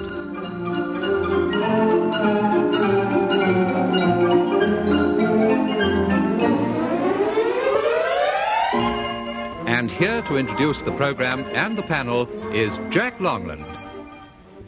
My Word is a word game played by people whose business is words, and those taking part are Dilys Powell, Nancy Spain, Frank Muir, and Denis Norden. This is round one to test their vocabulary. 2 marks if they get the meanings of these words reasonably right. Beginning with you, Dilys. Dilys Powell, what is the meaning of desideratum? Something which is desired or wished for. Yep, that's good enough. Something which is missing, a want that is felt, something that you regret the absence of, desideratum. 2 marks. Denis Norden, the meaning of the word Ruth, R-U-T-H. Not the name. No. Shame. Well, it's one of those sort of half words that you only hear in connection with a prefix or suffix, like, yes. Like ept. You never hear somebody ept, they're always inept. Or couth, people are always uncouth. You never hear people being ruth, they're always ruthless. Yes. We're getting there, aren't we? Yes, you are. When they're ruthless, they're pitiless. Yes, that's it. That's it. Well, let's We have the got first there. half of that. So it's the first half of that. It's pity. Pity.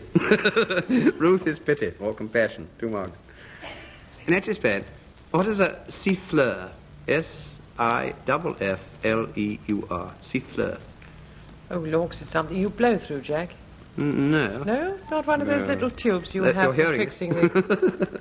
Well, it will whistler then. That's it. Yes. It's a whistler who does it professionally and appears on the stage and you pay him. Frank Muir, what is a rum-tum? R-U-M-T-U-M. Rum-tum. A rum-tum? Well, it's 1/3 of something, of which the latter 2/3 is tiddle-iddle-lum-tum. It's also a minor state of ill health.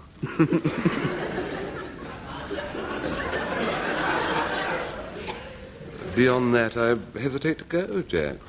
Well, is it Greek? No, I should take to the water if I were you, Frank. I don't mean as opposed to the drink.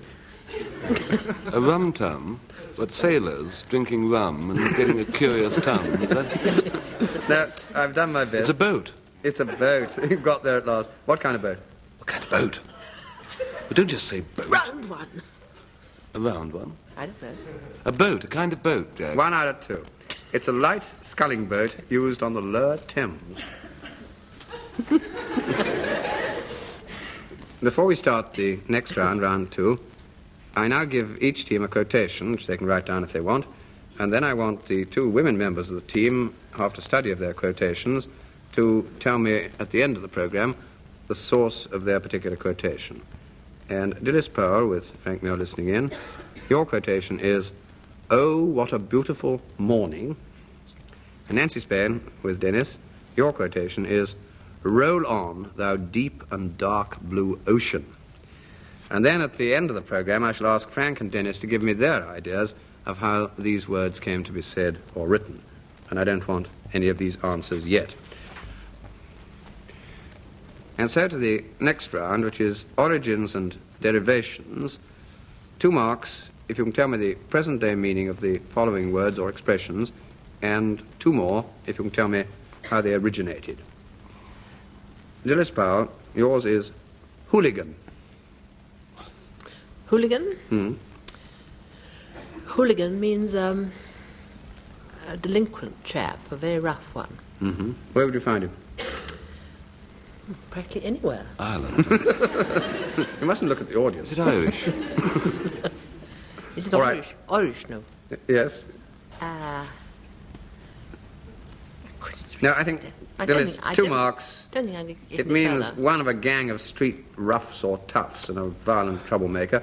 And it was in London at the end of the 19th century because of the activities of a spirited Irish family of the name of Hooligan or Houlihan, who enlivened the pretty drab, monotonous life in Southwark at that time. At least that's what they say.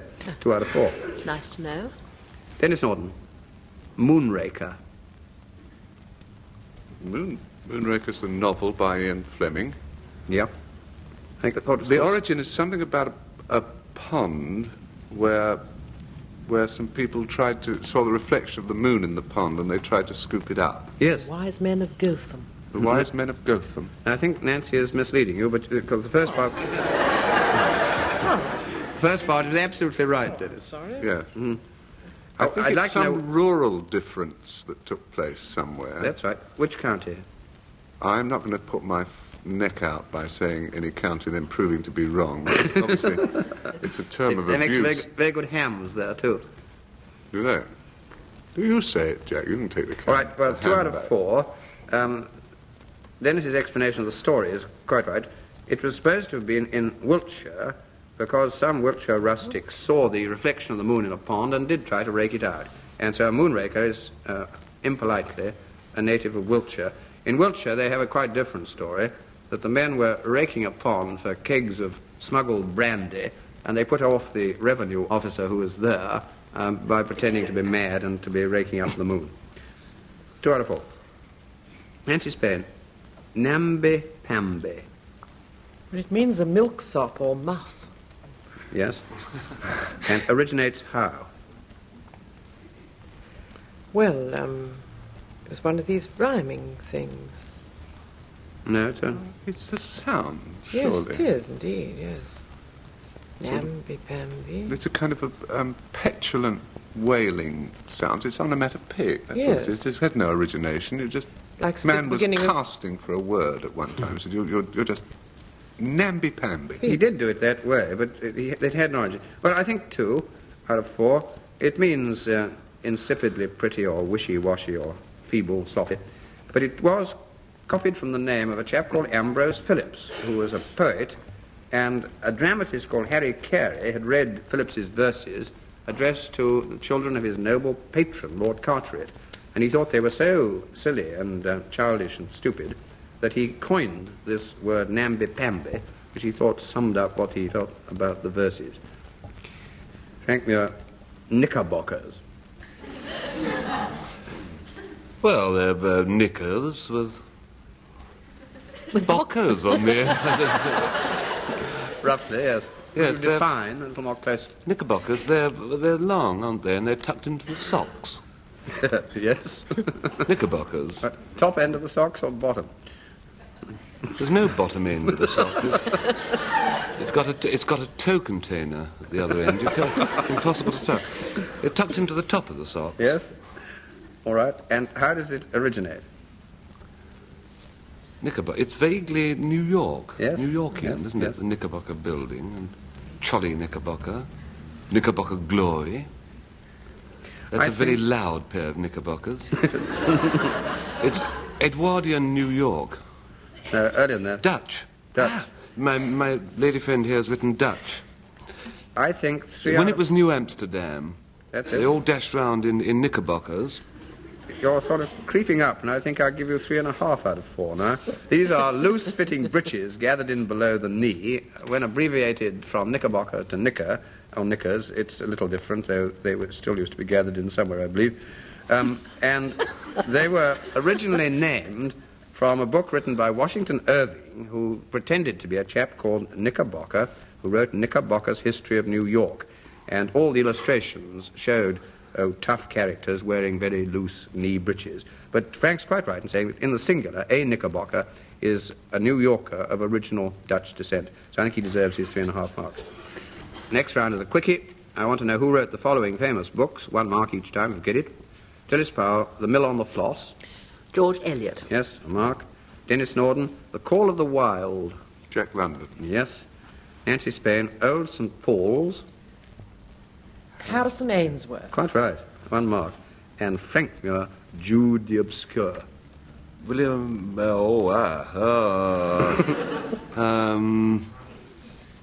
Thomas... we should write more clearly. Thomas Hardy. Yes, quite right.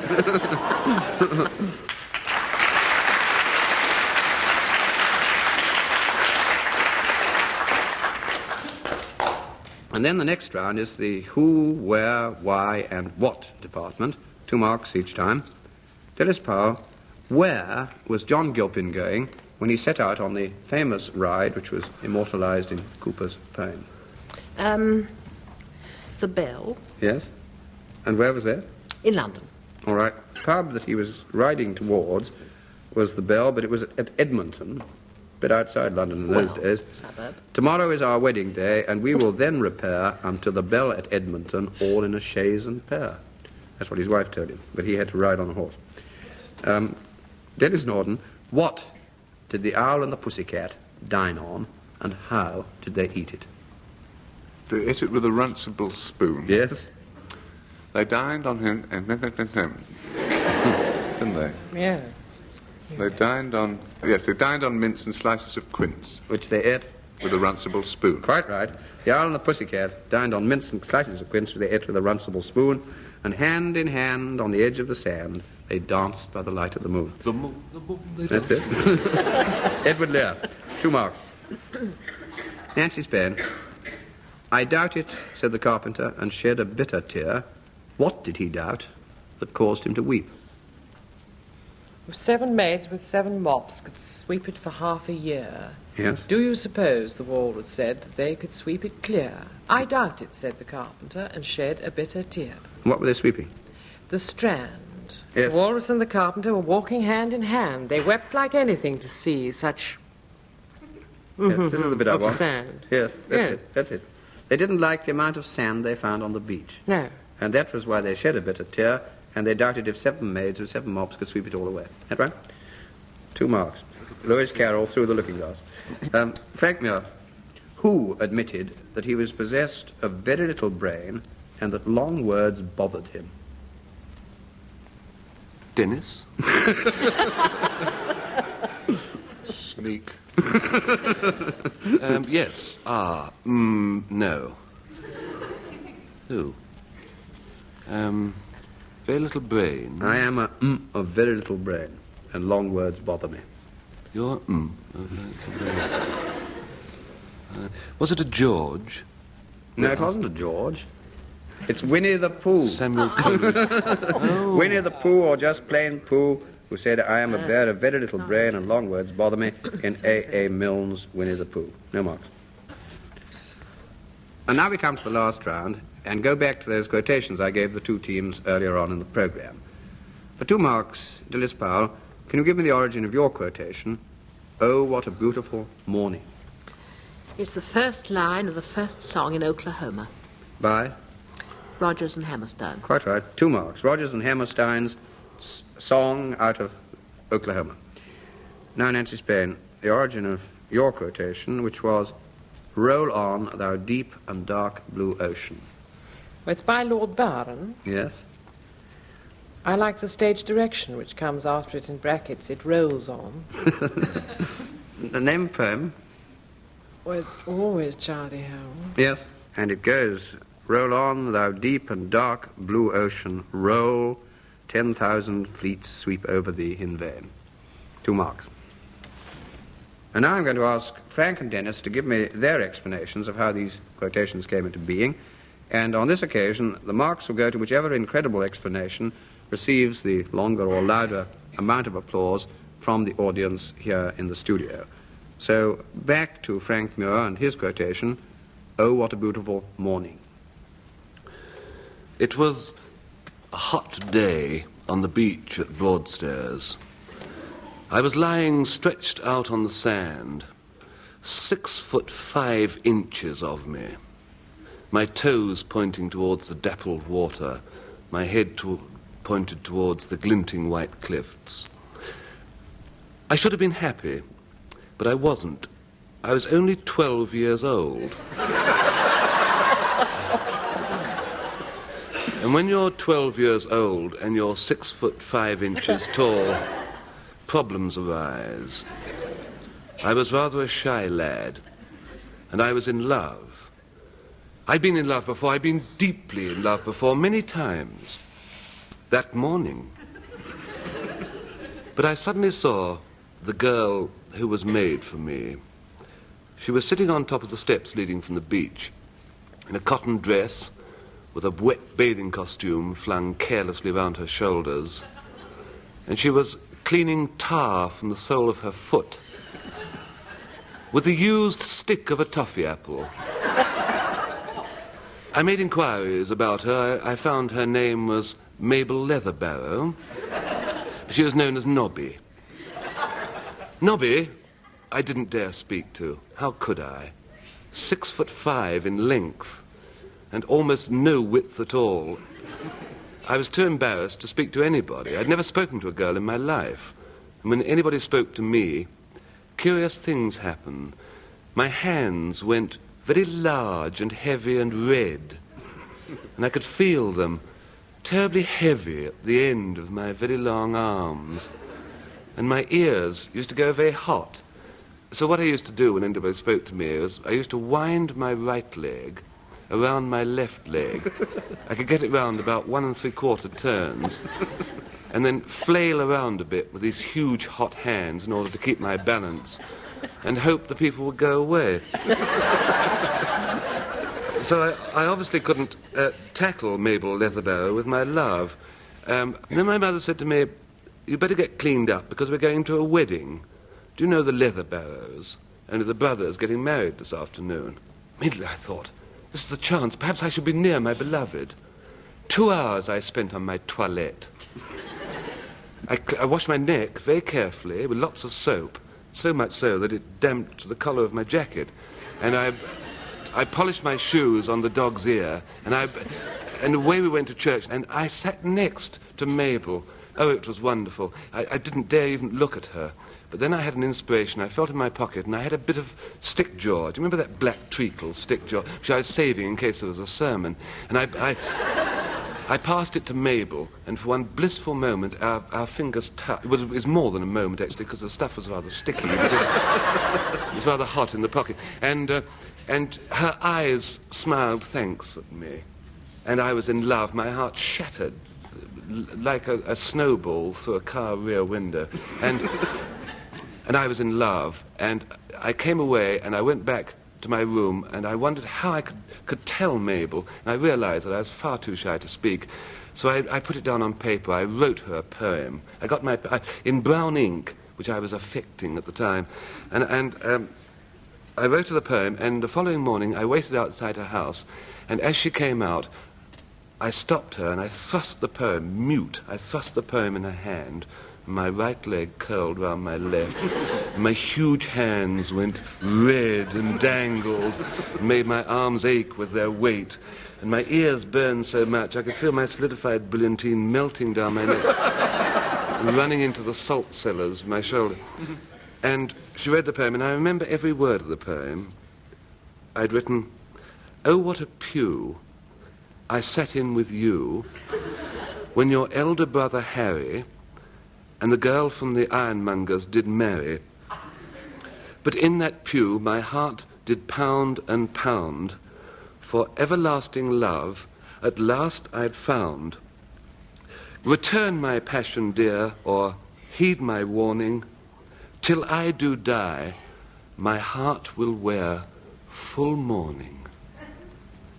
And she read the poem through, and I waited for a comment, and when it came, she said, "It's soppy, innit?" And I'd achieved 3 firsts. It was the first time I then spoke to a girl. It was the first time I'd spoken to a girl. It was the first time I'd known the bitterness of unrequited love. And it was the first time I'd been hit on the head with adverse literary criticism. She said, "It's soppy, innit?" Immediately, my right leg unwound like an egg beater from my left. My hands returned to their normal weight and size. My ears went back to room temperature. I said, "What do you mean, soppy? What's soppy about it? Tell me what's soppy. Go on, which bit's soppy? Come on, I challenge you. Point out which bit's soppy. From where to where is it soppy?" And she told me. She told me which bit was soppy. You know which bit it was? It was soppy, she said, from "Oh, what a pew" to full mourning.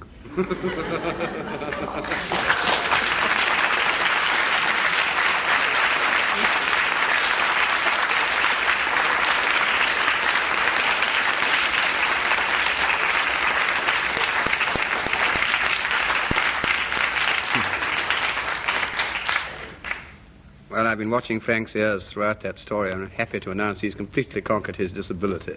And we pass on to Denis Norden, and his quotation, if you remember, was, "Roll on, thou deep and dark blue ocean." I don't know if any of you knew Lord Byron's first wife. I didn't expect so, actually, because the marriage didn't last very long. How could he ever marry a girl like Arabella Tunnicliffe? Or Tunnicliffe, actually, because she was a North Country girl. How Byron came to... the only presumption is that it was her very simplicity, her lack of sophistication, which attracted him. He thought perhaps he might resolve his difficulties with her. And anyway, they married, and they set out on a honeymoon to, of course, his beloved Greek islands.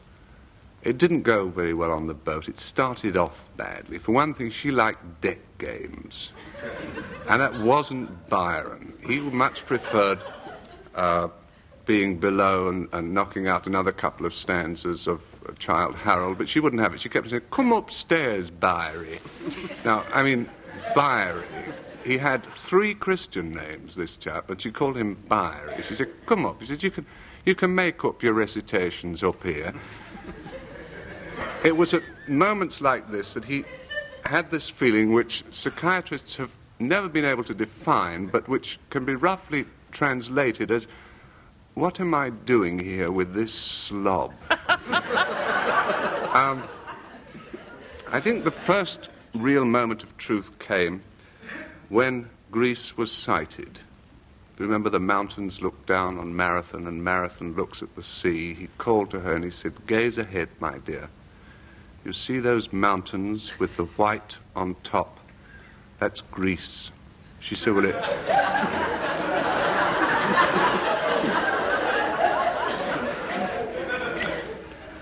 I was going to say, she said, "It looks like snow." Something stabbed him to the heart then, but he persevered. He took her ashore to Greece, but it was no good. What can you do with a person who wants to play French cricket in the Acropolis? Then the realization came upon him, which can only be summed up as, she'll have to go. But then he thought, no, it may be my fault. We are in Greece. And here the old Greek gods still hold dominion. He remembered a thing which is very strong among Greeks. It's called hubris. It's a thing that has demanded that human happiness depends upon a human acknowledging that he's mortal. And they do this, the Greeks, by throwing a beloved possession into the sea in order to show the gods that they acknowledge their mortality. He went back to the boat with her and he tried to explain it. He tried to explain it to Arabella, and she said, "It's downright extravagance." He said, "Look," and he'd taken off a jewelled ring, he flung it into the sea, shouting, "Jewellery, thou wine-red sea." And she said, "Lord Byron, you must be doolally. That thing must have cut... It might be easy for you to make your brass, but it isn't where we..." He said, "Please, Arabella, you throw something that you treasure." She said, "I'll not." He said, "The necklace." "The necklace? That were given me by my gran." He said, "Well, something that is close to you." She said, "I'll give you something that's close to me." And reaching into her wardrobe, she brought out an object. He blenched. She said, "There's not more close to me than this." It was a roll-on. Something flickered in Byron's eyes, and with one deft twist of the wrist, he overboarded her. Well, of course, he was tried for the crime, but luckily it was a Greek court, and he explained to them that he could not stand this insult to the land of Homer. And on this explanation, he was acquitted on the grounds of what they call justifiable homicide over there. Of course, he set sail back to England immediately, and on the voyage back, he took care to throw overboard everything that would ever remind him of Arabella Tunnicliffe again, every one of her belongings, till finally he stood with this one soul-offending garment, this one thing that had brought such an early close to the short tenure of their marriage. And he thought, this must go as well. So to the dark gods of Homer beyond the sea, he threw it overboard with the cry, "Roll on, thou deep and dark blue ocean."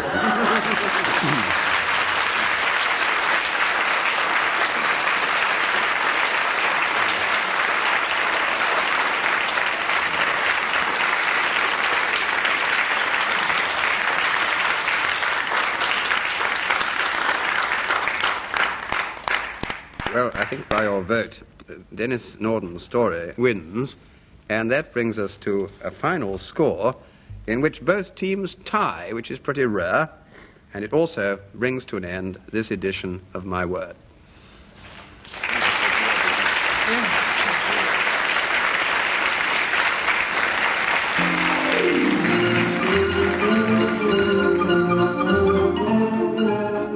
In My Word, you heard Dilys Powell, Nancy Spain, Frank Muir and Denis Norden, introduced by Jack Longland. The program was devised by Tony Schreien and Edward J. Mason and presented by the BBC.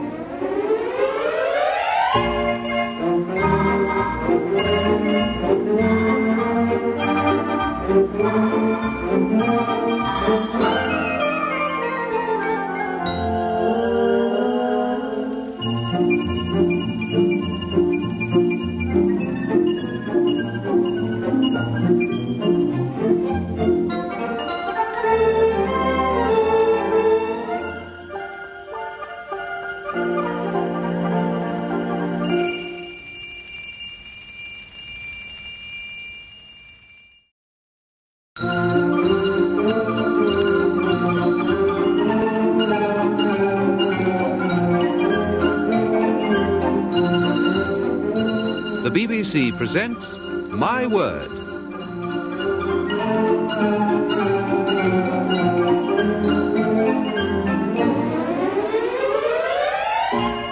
And here to introduce the programme and the panel is Jack Longland. My Word is a word game played by people whose business is words, and those taking part are Nancy Spain, Dilys Powell, Denis Norden, and Frank Muir. And this is round one to test their vocabulary. 2 marks if they get the meanings of these words reasonably right. Beginning with Nancy Spain. Nancy, the meaning of a word I find it extremely hard to pronounce. It's called gingival. Is it anything to do with the gums? Yes, that's exactly I know it. gingivitis is inflammation of the gums. Yes, well, that's all right. You've So answered just it. to do with the gums? Just like that. Just To do concerning or appertaining to or having something to do with the gums. 2 marks. Now, Frank Muir, yours is harder still. I want to know what is floxinocchi-nihilipilification. Or if you prefer it in the old pronunciation, Frank, I'll give it you in that. Floxinocchi-nihilipilification. Yes. It's an old Aztec Indian word for getting the shiny bits off suede shoes. It's a bogus Latin word, and it means estimating something as being completely worthless. I'm sorry, no marks.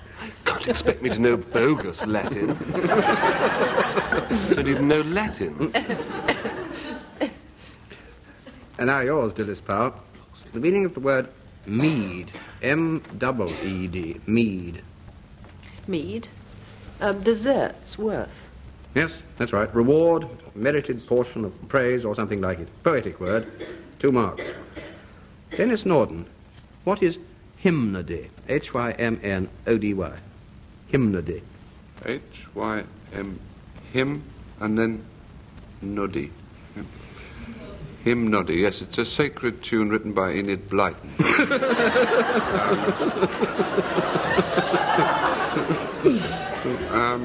I think that's near It's enough. something to do with hymns, obviously. Yes. It's a hymn, I think the you're- art of writing. That's or- it. I think you're home, Dennis. It's the singing or Wish I composition were. of hymns, whether by Enid Blyton or A.N. Other. Well, now, before we start the second round, I give each team a quotation for them to write down, and I want the 2 women members of the team to keep on studying those quotations during the program, and then at the end of it, I ask them for the source of the quotation, where it comes from. And Nancy Spain with Denis Norden, your quotation is, slow and steady wins the race. And Dilys Powell with Frank Muir, yours is, don't put all your eggs into one basket, or in one basket, whichever you prefer. And then at the end of the program, I shall ask Denis and Frank to give me their ideas of how these words came to be said or written. And I don't want any of these answers yet. Well, now round 2. These are the first opening lines of some of Shakespeare's plays. And for 2 marks, I want to know which plays they are, and a bonus mark if you happen to know who spoke them. Beginning with you, Nancy Spain. Nay, but this dotage of our generals o'erflows the measure. Oh, Antony and Cleopatra. Exactly. And it's said by one of those dreadful hangers-on. Yes, it was. I can't remember any of their names. The opening lines of Antony and Cleopatra, said by Philo, who was one of Antony's friends. 2 marks. Now, Frank Muir. Hence, hence home, you idle creatures. Get you home. Is this a holiday? Julius and Caesar, and it's when they're all dashing about and they come in and say, basket weaver, back to Yes. your loom, Yes. and hosier, back to your hose, and cobbler, back to your cob. Do you remember who And says it? Exeunt all. But it's a chap with a Latin name, Jack. Yes. Yes, that's a brilliant guess. It's said by Flavius. 2 out of 3 again, I think. All right, Dilys Powell. Oh, for a muse of fire that would ascend the brightest heaven of invention. Are we still on Shakespeare? Yes, we are. Very much so. Coriolanus, or The Tempest, or what else is By there? the time you've gone through the entire canon, you're bound to have got it right in the end, so I'm not going to give you any marks at all. It's the opening lines of Henry V, said by chorus. Now, Denis Norden. Sir Hugh, persuade me not. I will make a star chamber matter of it. Is it the Merry Wife? Yes. Is it? Where is he? Well done. Do you remember who said it, Dennis? Well, Duchess it would be Nymph, Bardolph, Pistol, Mistress Justice Page. Shallow, Slender. Yeah, no, all right, stick to, yes. All right. Trying not to help too much. You've got there. I've said it. Yes. That's annoying, isn't it? Well, there it was. 2.5. Yes. It's said by Justice Shallow, and to Sir Hugh Evans, and Slender replies, Sir Hugh, persuade me not, I will make a star chamber matter of it. If he were 20 Sir John Falstaffs, he shall not abuse Robert Shallow, Esquire. Well, the next round is all about verse and poetry. I give each team a quotation and ask them to complete it with the next line or lines. 2 marks if they can complete the quotation, and 2 more if they can say where it comes from. Beginning again with Nancy Spain. Fade far away, dissolve, and quite forget what thou among the leaves hast never known. The weariness, the fever, and the fret, here where I sit and something or other alone, Yes. and so on. The All right, Ode to a Nightingale by John Keats. 4 marks, anyway. Fade far away, dissolve, and quite forget what thou amongst the leaves hast never known. The weariness, the fever, and the fret, here where men sit and hear each other groan. Keats' Ode to a Nightingale. Frank Muir. The time I've lost in wooing, in watching and pursuing. You ever had one of those weeks where nothing seems to fall? Right? Let's have it again in case some dormant grey cell might twitch. The time I've lost in wooing. It's not Parson Herrick, Later than that. Colonel Lovelace. No, later than him. Because I'm an earlier chap. These later fellows rather escaped me. I don't think you're going to get it, I'm sorry. It's Thomas Moore. The time I've lost in wooing, and it goes, the time I've lost in wooing and watching and pursuing, the light that lies in woman's eyes has been my heart's undoing. Now, Dilys Powell, how all occasions do inform against me and spur my dull revenge. It's Hamlet. I shall Yes? let It's Jack have his dull Hamlet. revenge. That's it. Wait a minute, no, it's Hamlet. it's William Hamlet. Shakespeare. It's Hamlet. William Shakespeare. And said by, we can help you a bit on Hamlet. marking here. Said by Hamlet. Hamlet, yes. Definitely said by Hamlet. I think, Prince of Denmark, Denmark. Yes. A tragedy.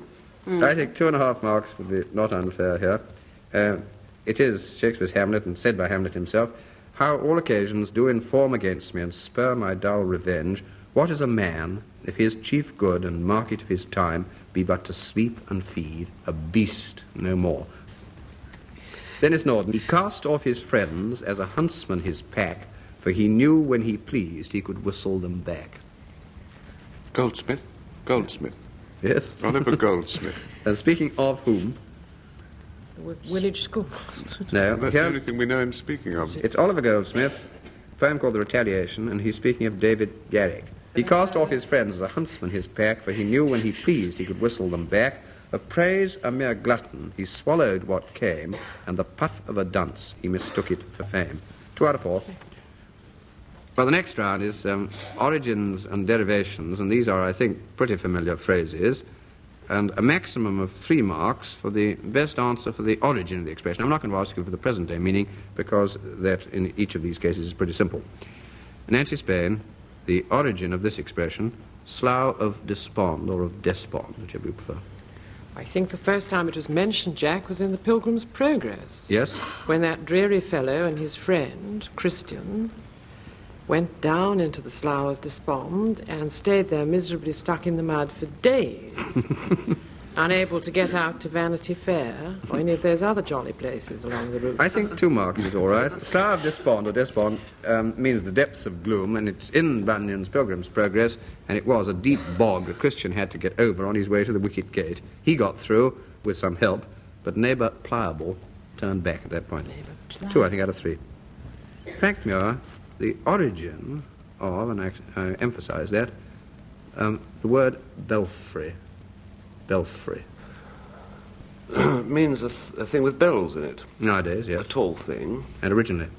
Originally, It was a tower without bells in it. What had it got in it? Bats!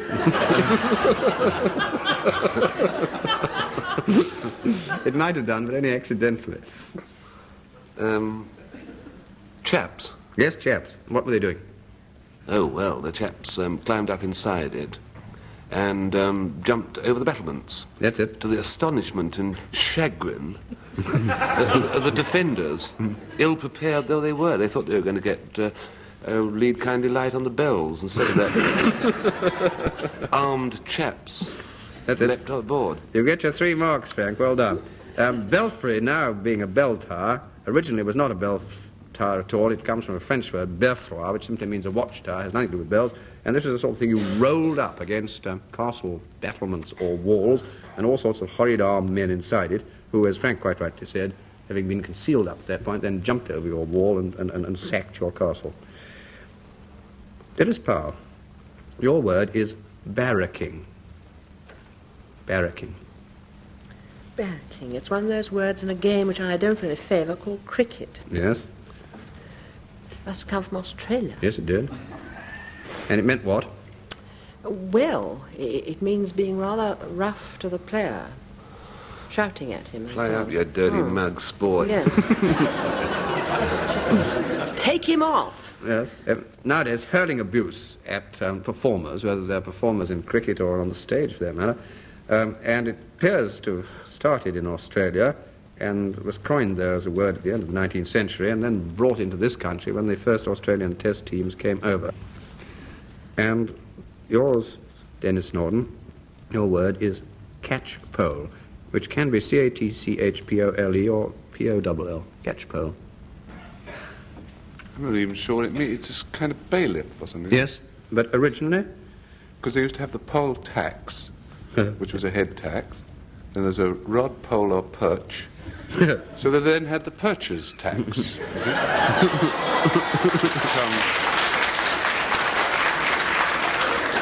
I think... What that has to do with a bailiff actually escapes me. Well, that is the difficulty, Dennis. Yes, it meant a sheriff's officer, constable of a kind, or bum bailiff, a chap who arrested you by touching you on the back, which is rather impolite.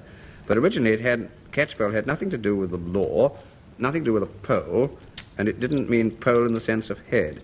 It comes from medieval times and means chasing fowl or poultry, poulet, like pole. So catchpole was a chap who hunted or chased fowls. Well, now we come to the last round and go back to the quotations I gave the 2 teams earlier on in the programme. For 2 marks, Nancy Spain, I'd like the origin of your quotation, slow and steady wins the race. Well, I suppose it's about that tortoise and that hare. Yes. Not Bugs Bunny. Aesop. I think 1.5 marks, Nancy. It's the actual quotation I'm after. Slow and steady wins the race. Robert Lloyd, the hare and the tortoise. Originally Aesop was the fable. Robert Lloyd. And now, Dilys Powell, the origin of your quotation, which was, don't put all your eggs in one basket. Just a proverb, I thought. Might be Aesop. No, it's later than Not that. later than Aesop. Yeah. Oh, later than Aesop. Everybody's later than Aesop. Yes, It's terribly most early. of them are, yes. It couldn't be somebody like Sterne, could it, Lawrence? No, one of Sterne's favourite authors. Lawrence Sterne's Foreigner. favourite authors. I don't think you're going to get it. No, I don't think I am, really. It's in Cervantes' Don Quixote. Oh. It's the part of a wise man not to venture all his eggs in one basket. And then later on, Mark Twain says, put all your eggs in one basket and watch the basket. No marks. And now I ask Denis and Frank to give me their explanation of how these quotations came into being. And on this occasion, the marks will go to whichever unlikely explanation receives the longer amount of applause from the audience here in the studio. So, back to Denis Norden. Slow and steady wins the race. I don't know whether you've ever been in a race. I have. And I stuck to this quotation, slow and steady. That's how I took it. I let somebody else take the lead. I husbanded my strength. I didn't let my final effort come too early. And I managed to finish in a time of 4 minutes 3.6, which isn't bad for a mile. Unfortunately, this was a 100-yard race. And it was then that I began to doubt the efficacy of these proverbs in competitive endeavours. Look before you leap. Now, when I entered the ski jumping competition at Sam, you probably know it as Sam Moritz, but I call it by the Christian name, this was another proverb I followed. Before leaping, high up there on that towering platform, I looked and I saw underneath me half a mile of empty air. Kicking off my skis, I clung to the woodwork, shrieking. It took 2 snowplows to dislodge me. But I had learnt something. Never trust a proverb. And it was that knowledge to which I owe my success in one of the greatest athletic events known to the world of sport, the Soho Waiters Race. Now, for our overseas listeners who may not be familiar with this classic struggle, it's a race between waiters which takes place in a part of London called Soho, which is a kind of breakaway province. Waiters from various restaurants race from one end of Soho to the other, carrying trays laden with food. When I took part in this race, I was a waiter, in fact, the only waiter, in a restaurant which was called La Trattoria Fiorenze Chung Li Fu.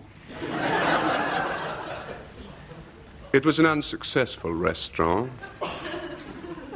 so its proprietor, Mr. O'Brien, said to me that if I would enter the race and win it, the resulting publicity would bring hordes of customers to La Trattoria Fiorenze, Chung Li Fu. So I did.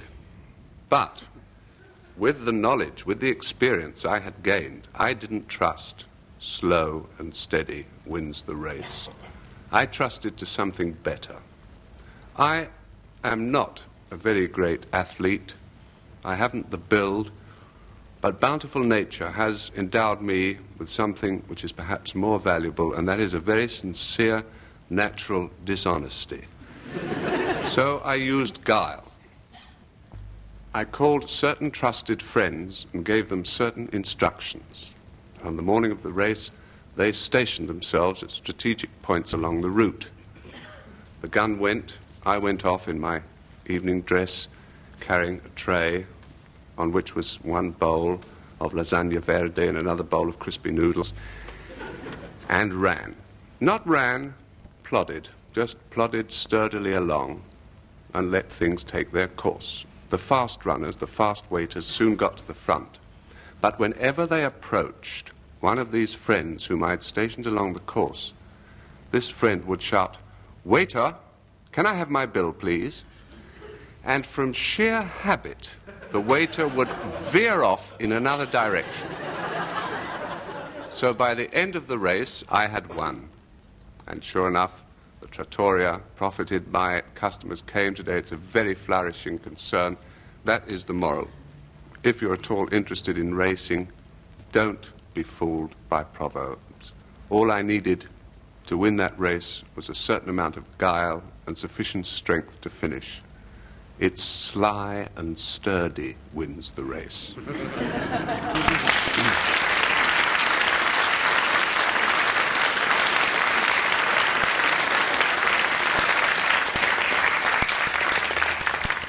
Well, now we go on to the quotation for Frank Muir, and you remember this one: don't put all your eggs in one basket.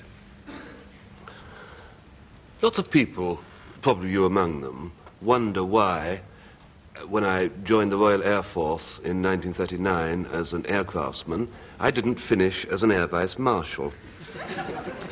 The reason that I didn't, and the reason that my career, my promotion just didn't go that way, occurred round about 7:15 on the evening of December the 2nd, 1941, in a barn at a place called Caldadarnes in Iceland. Now, I'd been posted there, and I was a leading aircraftsman with 5 others in a hut. We weren't officers, we were what is called Erks. I don't know why they called them Erks, not to be confused with erg, which is a unit of work. The temperature was so low in Iceland that Christmas that we hadn't seen mercury in the thermometers for months. It had all coiled itself into a little ball in the bottom of the thermometer. It was cold enough to freeze the scales off a fish finger. I had very little to do, actually, because I was a photographer and the planes had no cameras. So I spent the time lying on my bunk, which was a cookhouse door on 4 petrol tins, rigid. The reason I was rigid, or preferred to stay rigid as much as possible, was that I couldn't move. I was wearing, from the outside in, follow me, a heavy tropal coat, which was a sort of thing made of brown cardboard stuffed with dirty wool. Then there was my RAF tunic jacket. And then there was a shirt, RAF issue. Then there was another shirt, pinched. Then there were 3 vests, which was my total issue of vests. Then there was a pair of comms I liberated. Then there was a layer of brown paper. And then there was a female garment I'd bought to take home to a girlfriend, which was like a silky vest, and it had 2 pockets in the back for my shoulder blades to go in. And then there was another vest, and lastly, next to my skin, there was a thin layer of marine varnish. So I couldn't move very much, and I had very little to do. And when I was lying on the bunk ruminating, I thought how much better it would be if I got a commission and became an officer. You know, and I lay there as the weeks followed each other, working out how best to do this. And obviously the way to do would be to attract the CEO's attention. Now, a commanding officer was an extraordinary man. Every Sunday morning at church parade, he used to tell us a little story about a man who got too drunk to be on parade and say how terrible that was, and we should all show initiative, dismiss. And next Sunday, he'd forgotten he'd already told us that, and we'd go through the whole thing again. And this happened every Sunday, and I thought, how to attract this man's attention? Obviously, with initiative. And I lay back there, wondering quite what to initiate. And then I suddenly thought, well, Christmas is coming up. What I'll do is I'll get up a camp concert. That's the thing to it. That'll bring me to his attention, secure me promotion. So I formulated a camp concert. It was at Caldadarnes, so I was going to call it the Caldadarnes Follies. And I thought a fairly ingenious name, or the Erks Opera. Now, I had to use the other chaps in my hut because they're the only people I knew. And I thought how to start it. I had a wonderful idea of writing a sketch, a sort of topical skit, which I did. And I had the idea of putting the skit in the sergeant's mess bar. And all the sergeants are sitting in the bar. It's a very simple little skit, sort of topical thing. They're all drinking beer like mad. And a man comes in and tries to tell a story. And they keep shouting while he's trying, oh, excuse me, put another half in that. And the poor man can't tell the story. And eventually one of the sergeants says, if it's the story about the man who was drunk on parade, the CO's already told us, you see. Which is nice, iconoclastic, you know. It was satire. Would appeal with the very latest thing in 1941, satire was, and be very popular, and that would get the concert off to a good start. So I asked the adjutant if we could get some special beer in, because the Erks only got 1 bottle a week due to having to be humped by a mule from Reykjavik, the capital. So he provided us with about 24 bottles of this Canadian beer. So we set up the bar on the stage in this barn at Caldadarnes, and that was going to be our first scene in the sergeant's mess barn. And I was working the curtains at the side, and everybody came in and sat there huddled in newspapers and things, and the cold was coming through those barn doors like whirling razor blades. And I said, good evening, ladies and gentlemen, welcome to the Caldadarnes Follies. And then ran to the side, opened the curtain, and there were my 5 Erks, and they started acting this little skit, you see. But unfortunately, they had never seen so much beer for about 9 months, you see. And so they were filling their tankards and pushing them back, and I realized halfway through the sketch they were getting sloshed. And by the end of the sketch, they were slow slosh, so they couldn't stand. And eventually, one remembered his line and staggered forward and said, "If you're trying to tell the story about the parade, the CEO was too drunk to tell it." And then collapsed. So I stepped through the curtains and said, "Well, ladies and gentlemen, that concludes the concert." When all the booing and hissing had stopped, the CEO fixed me with a steely eye and said, "Is that all, Muir?" I said, "Yes, sir." He said, "My office, 9 o'clock in the morning." And that is why I didn't end my service career as an Air Vice Marshal. And if you ask me to find some sort of moral in that story, some sort of bit of wisdom to hand down to succeeding generations, I just say, don't put all your irks in one basket.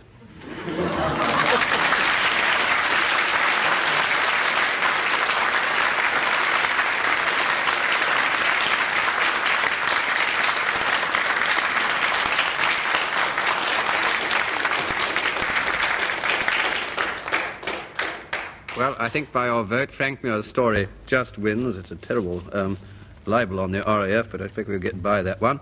And that brings us to a final score in which Denis Norden and Nancy Spain win by 10 marks, and it also brings to an end this edition of My Word.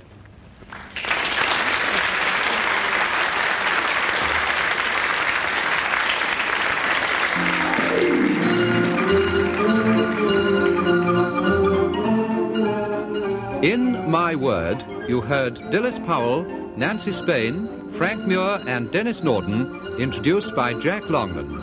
The program was devised by Tony Shryan and Edward J. Mason and presented by the BBC.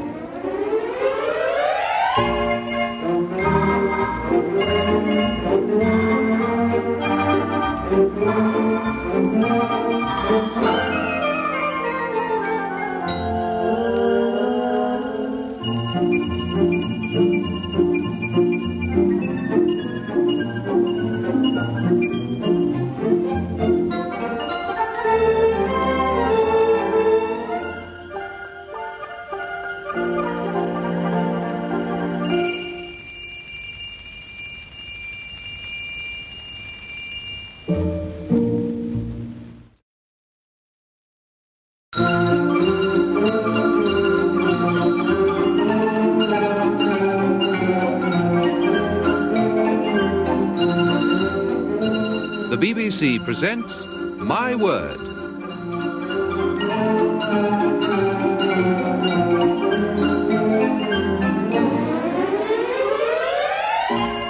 And here to introduce the program and the panel is Jack Longland. My Word is a word game played by people whose business is words, and those taking part are Dilys Powell, Nancy Spain, Frank Muir, and Denis Norden. And here's round one to test their vocabulary. 2 marks if they get the meaning of the following words reasonably right. Beginning with Dilys Powell. I want to know, Dilys, what is rahat lakum? It's Turkish delight. Yes, it's a Turkish sweetmeat, normally Turkish delight. 2 marks. And Denis Norden, what is a jobation?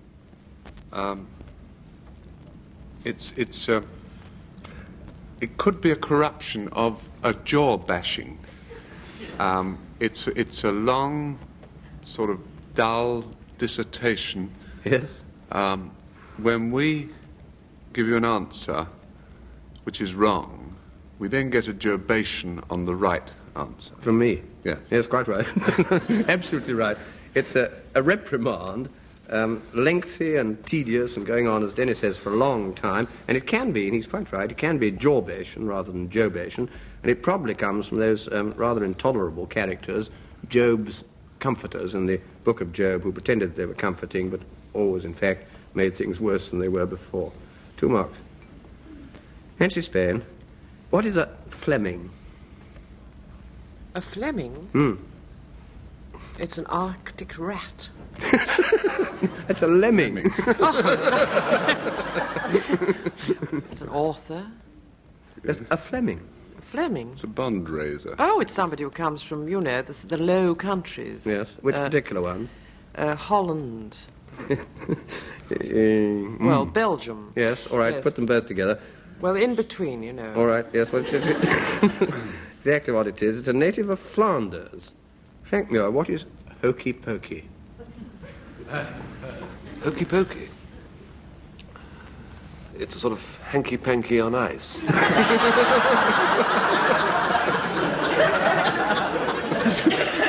You're dead right, but we may not know exactly what that means. It's a kind of Victorian ice cream sold from a barrow by a gentleman called Antonio. Yes. Oliver Osbert Antonio. O.O. Antonio.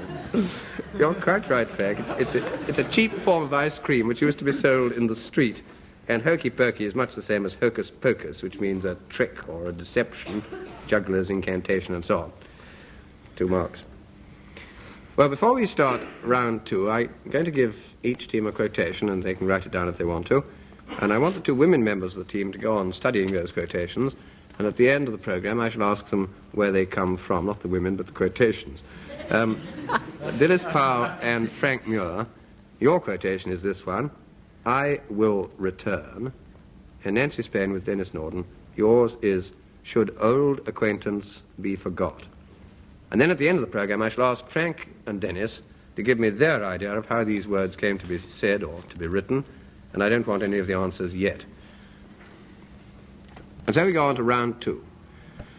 This is a round of court questions. The word court, C-O-U-R-T, is used in a number of ways, and I want for 2 marks to know what the following things are. Beginning with Dilys Powell, what is a court cupboard? It's a piece of furniture. Well, that's fair, yes. It's a cupboard you caught in, hence cupboard love.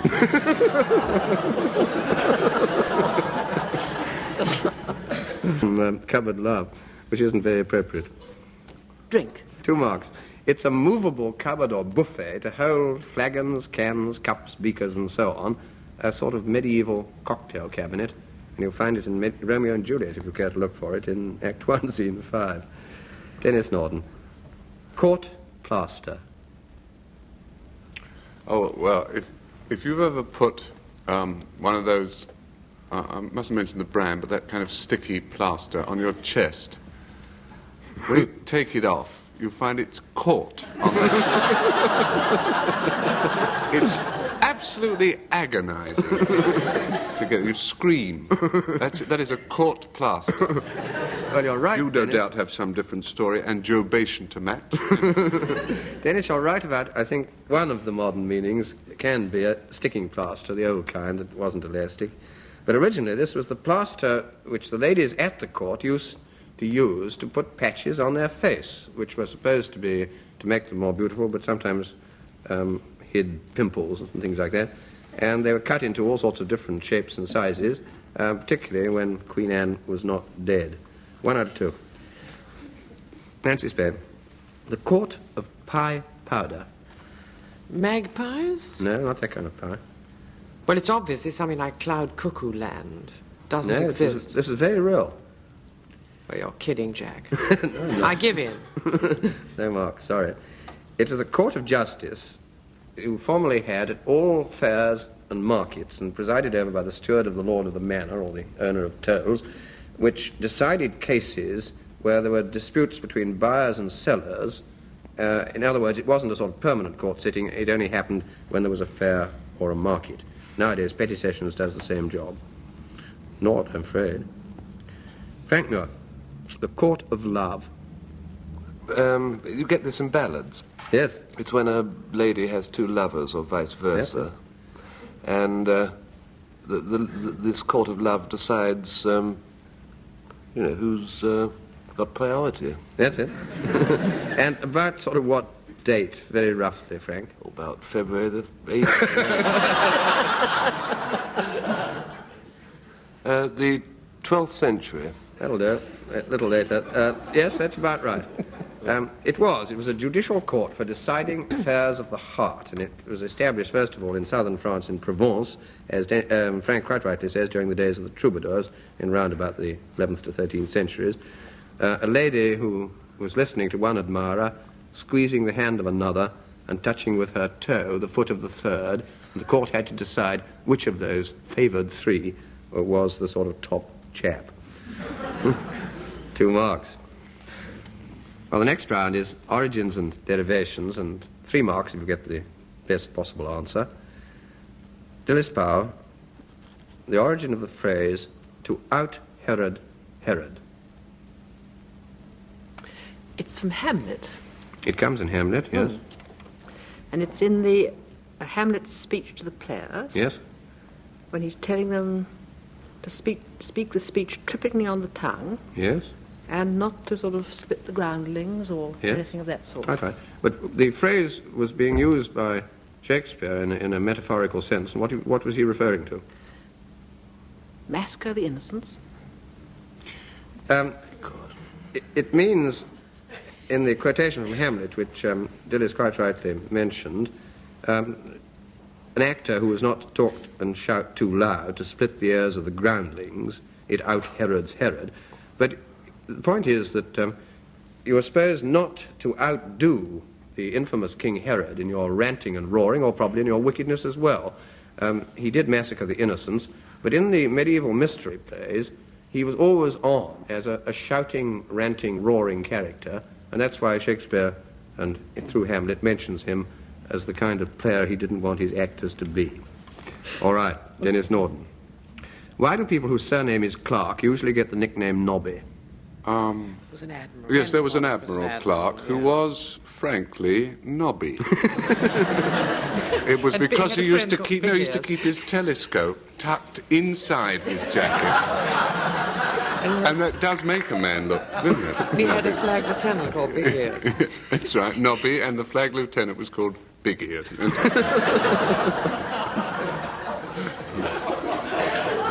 It's a lovely story, Denis. The pity is it isn't true. And I can't give any marks for it.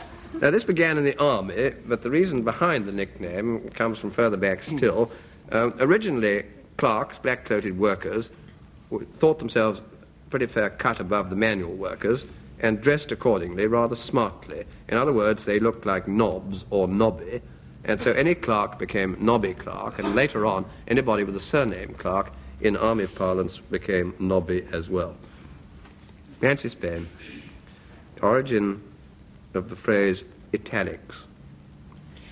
Well, you write a fine italic hand. Yes. You slant to the right, thus giving the typeface a bit of movement. Yes. Which is known as putting the thing into italics. Yes. It slopes from bottom left to right. Bottom left to top right. Yes. Bottom left to top right. Yes, that's fair enough. Indeed. That's what it is I've never now. known a typeface that sloped from bottom right to top left. Well, I write rather like that myself, but I'm not in type. If I may say so, Jack, that's rather warped. Bent rather than warped, I think. Bent, if you wish. I'm going to give you 1.5 for knowing, which is not terribly hard, what italic type looks like. Sloping from bottom left to top right, used usually in English writing for emphasis. Pope never used it. He said a little leaning is a dangerous thing.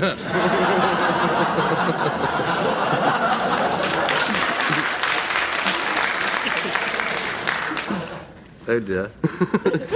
Well, this was in fact a Roman or Italian type. It was first used by an Italian, Aldo Manutius, in the 16th century in an edition of Virgil. And he dedicated this edition of Virgil to Italy, and therefore the name of the sloping type in which he put it was called italic. And it was supposed to have been based on the very beautiful handwriting of Petrarch, the poet. 1.5, I think. Frank Muir. The phrase, and I want its origin, to peach on someone.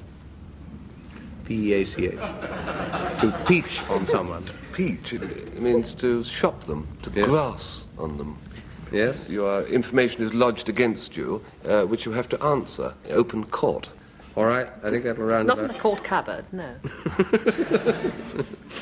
I think that's near enough. They're rather roundabout. 3 marks. It means to inform on someone, but it comes from the perfectly correct dictionary word, impeach, as Frank rightly says, meaning to accuse someone of a felony or of treason, and so by abbreviation and slang, it's used by crooks for grassing or informing. Well, now we come to the who, why, what, and where department in the next round. Dilys Powell first. I want to know who was the parson at the burial of Cock Robin. Crow. Rook. I'll give you the marks if you'll quote the rhyme. I said the rook Yes? with my little book. 2 marks. The parson at the burial of Cock Robin was, I said the rook with my little book, I'll be the parson. Denis Norden, ring a roses, a pocket full of posies, ashoo, ashoo, we all fall down.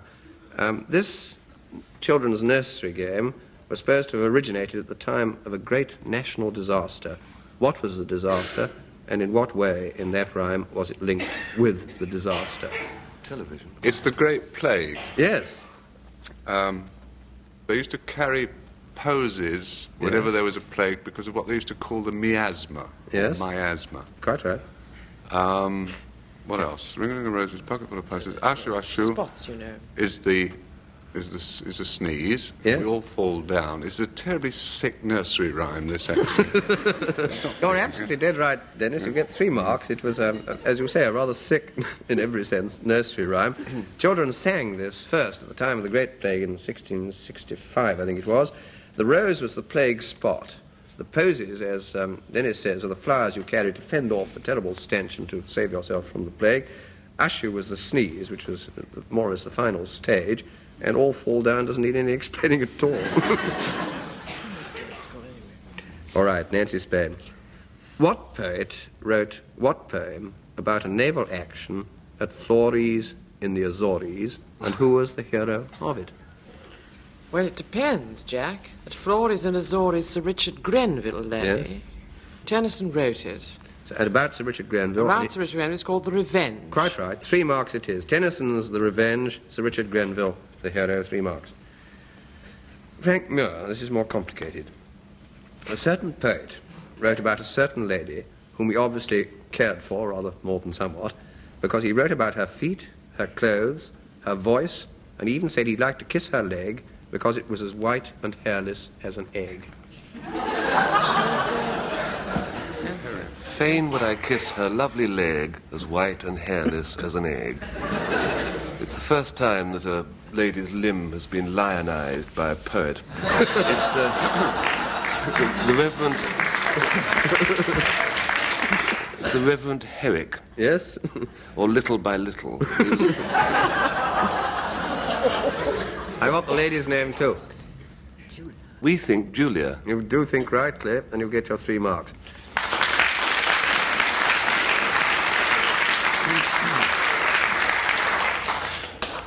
And so we come to the last round and go back to those quotations I gave the 2 teams earlier on the programme. First of all, Dilys Powell, for 2 marks, can you give me the origin of your quotation, I will return? An American military gentleman of the last war, Yes? and it's MacArthur. Yes, quite right. General Douglas MacArthur, leaving the fortress of Corregidor in the Philippines, when was on the point of capture by the Japanese on, I believe, the 11th of March, 1942, said, I will return, and made good his word several years later. 2 marks. Now, Nancy Spain, the origin of your quotation, which was, should old acquaintance be forgot? Robert Burns, Yes. who wrote the song Auld Lang Syne, was based on another thing by another man. Mm-hmm. Well, all right, I'll settle for Robert Burns and his Oh, poem that's all right, Auld then. Lang Syne, That's which is fine, good then. enough. Good. 2 marks for Robert Burns' Auld Lang Syne. Well, that's fine. And now I'm going to ask Frank and Dennis to give me their explanations of how these 2 quotations came into being. And on this occasion, the marks will go to whichever unlikely explanation receives the larger and longer amount of applause from the audience here in the studio. So back to Frank Muir, whose quotation was, I will return. People often come up to me in the street and say, to what do you owe your fantastic social success? Why are you such an immensely popular person?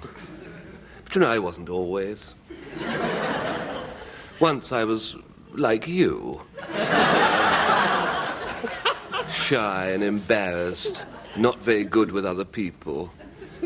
So I thought, why is that? Now, what is it that intrigues people? And I thought, what intrigues people really is knowledge, is a well-read person, a well-informed person is an interesting person.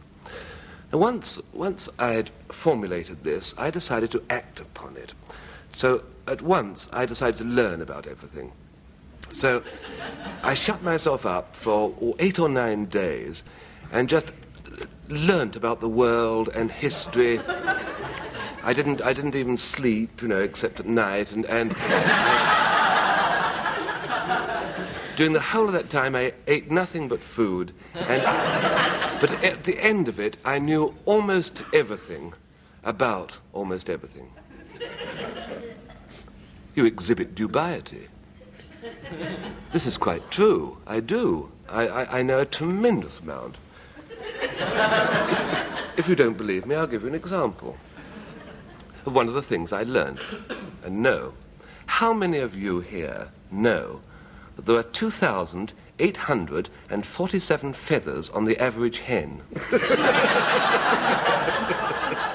But I know, so I'm never tongue-tied. I'll tell you some more things I know. Do you know that 27 halfpennies arranged in a pile are the exact height of a 60-watt bulb on its side?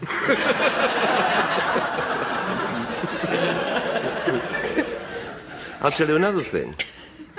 Do you know that you have to be very careful when you pick up a duck-billed platypus because it has a very sharp hook behind its left leg? These are facts. I'm not making these up. These are truths. I'll tell you something else. Did you know that a black beetle isn't a black beetle, but a ladybird is? A black beetle is actually a non-jumping cricket.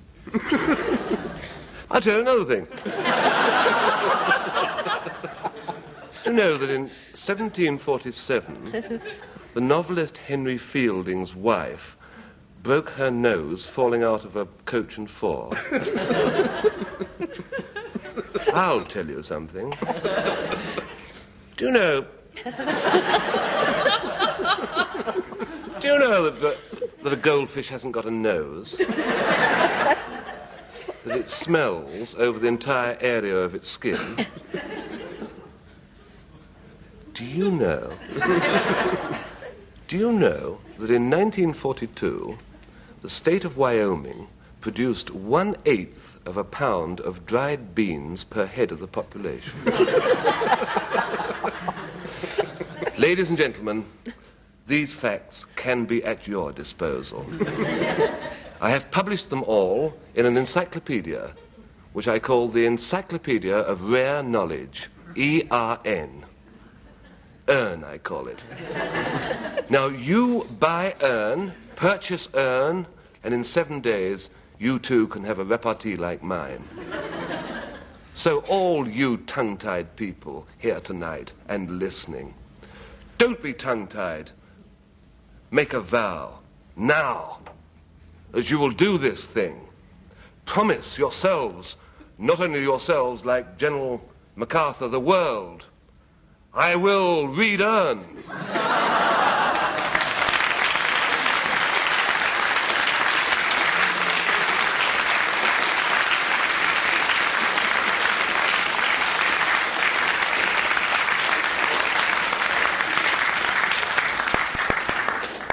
Well, I hope you've got all those bits of useless knowledge down. I have. And we go on to Denis Norden, and if you remember, his quotation was, "Should old acquaintance be forgot?" You know, one of the things that the BBC is most sensitive about is when they hear or see anybody refer to them as anti-BBC. And indeed, in the last few months, they made a determined effort to change this brand image. They issued a memo, as they call it, a directive, to everybody concerned with programs, that in future all programs must be hard-hitting, satiric, contemporary, and savage. Now, the program to be most dismayed by receipt of this memo was Listen with Mother. so they did something about it. They sent a man to put it right. The man was a young, voluble, fiery Welshman from a red brick university who had been sent to remedy Listen with Mother. The hour produced the man, or the quarter of an hour produced, etc. He came in, and from the moment he came in, all was turmoil. He snatched up the scripts. He said, "This junk, man," he said, "this junk, this pup, we're not putting this out, man. Look at it, look." And he read the script. "Wee Willie Magpie. Tommy Titmouse gets a surprise. A song of two twiddly worms." He says, "Is this today? Is this in this whirlpool that we live in? Is this for the children?" And the lady who looks after Listen with Mother, who's a little round woman with a face that's positively haggard with motherliness, she said, You must appreciate that our listeners are tiny little ones lying in their cots." He said, "This is what we play them tomorrow." And he gave her this LP, this long-playing record, which she looked at. And as she saw the title, her eyebrows shot up practically at the middle of her centre parting. The title was Pagan Ritual Dances of the Dyak Headhunters. She said, "But this is for tiny little infants in their cots. Won't they be frightened?" He said, "The only thing we have to be afraid of is being scared itself," he said, "and the sooner we teach them that, we cannot teach them too early." She said, "Well, I don't know about too early, but it must be 1:45. So 1:45.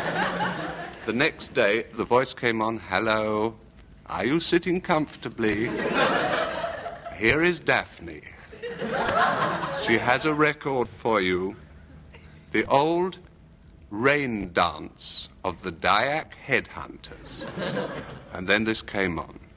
The thudding of the tom-toms, the hoarse barbaric shouts, the blood-crazed yelps, the screaming of a female being dragged off into the jungle. For 15 minutes this went on, and it had its impact. The next day, there wasn't an infant welfare clinic that didn't have a house full notice outside. You couldn't get gripe water for love or money. Every cot in the land contained a tiny, twitching, screaming hysteric. The papers blazoned forth its doubts about this scheme. The young Welshman was sent for by the BBC Board of Governors and congratulated. "After all," he said modestly, "what is broadcasting for if it's not controversial?" And proudly, he exhibited the headline from the newspaper, which questioned his wisdom, which dared to question his wisdom. The headline which read, "Should old Dyak rain dance be for cot?"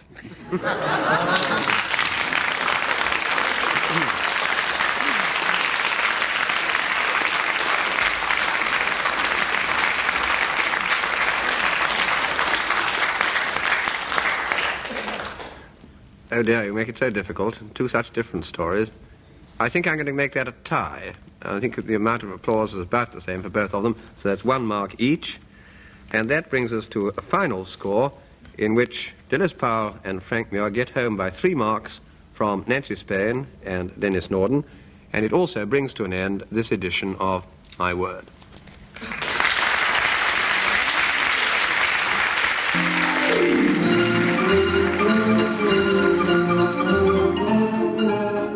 In My Word, you heard Dilys Powell, Nancy Spain, Frank Muir and Denis Norden, introduced by Jack Longland.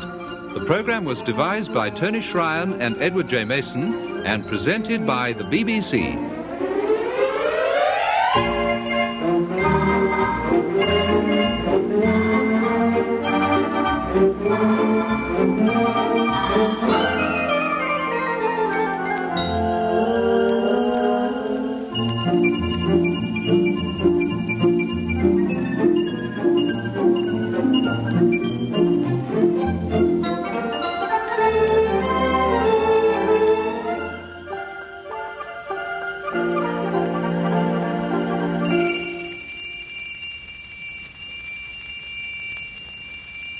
The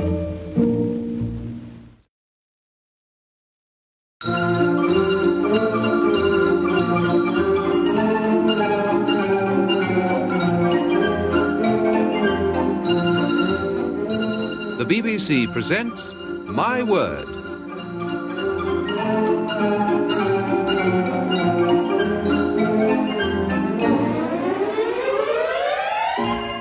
And here to introduce the programme and the panel is Jack Longland. My Word is a word game played by people whose business is words, and those taking part are Nancy Spain, Dilys Powell, Denis Norden, and Frank Muir. And here's round one to test their vocabulary. 2 marks if they get the meaning of these words reasonably right. Beginning with Nancy Spain. Nancy, what is hagiolatry? Hagiolatry. Hagiolatry. Well, it's about saints, knowledge of. No, latry. Latry? Worship. Worship of the saints. 2 marks just. Frank Muir, what is a sabreur? Sabreur is man who has to do with sabre, which is a sword. Yeah. A kind of sword. Mm-hmm. As in beau sabreur, Yeah. So what's he do with it? the writing policeman. Well, he fights with it. It's a sabre. You know what a sabre is. Yes, Jeff, all right. ask Yes, that. Your age. On foot? Fights with it on foot. Well, having asked me that, I presume he doesn't. No, he's horse-and-backed. All right. Sabreur is a cavalryman with a sabre, and P.C. Wren talked about him in the book Beau Sabreur. You have to be very careful how you get on the horse, actually, when you're wearing a sabre. Dilys Powell, what is an indigene? I-N-D-I-G-E-N-E, indigene. I think it's somebody who's born in the place that he's in. That's right. It's a native, like indigenous, belonging naturally to some particular place. 2 marks. Denis Norden, what is gnosis or gnosis? G-N-O-S-I-S, gnosis. Gnosis is a man who has only brothers.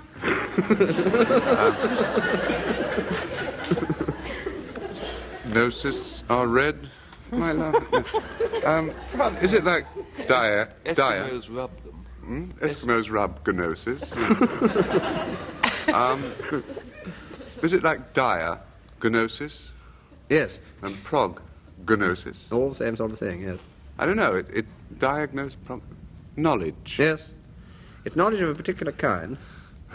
Oh, medical knowledge. Knowledge of knowledge. What, Nancy? Knowledge of knowledge, I said. Not quite. One, I think, for knowing its knowledge. It's a knowledge of spiritual mysteries, and there was a sect called the Gnostics, who were mystics, who claimed special occult spiritual Well, knowledge. we were asked not to mention sects on this. Agioli Gnostics. Well, this is a sect with no cis. It was only one sex. Well, before we start round 2, I give each team a quotation for them to write down, and then I want the 2 women members of the team to keep on looking at those quotations, and at the end I shall ask them where the quotations come from. And Nancy Spain with Denis Norden, your quotation is this one: all quiet on the Western Front.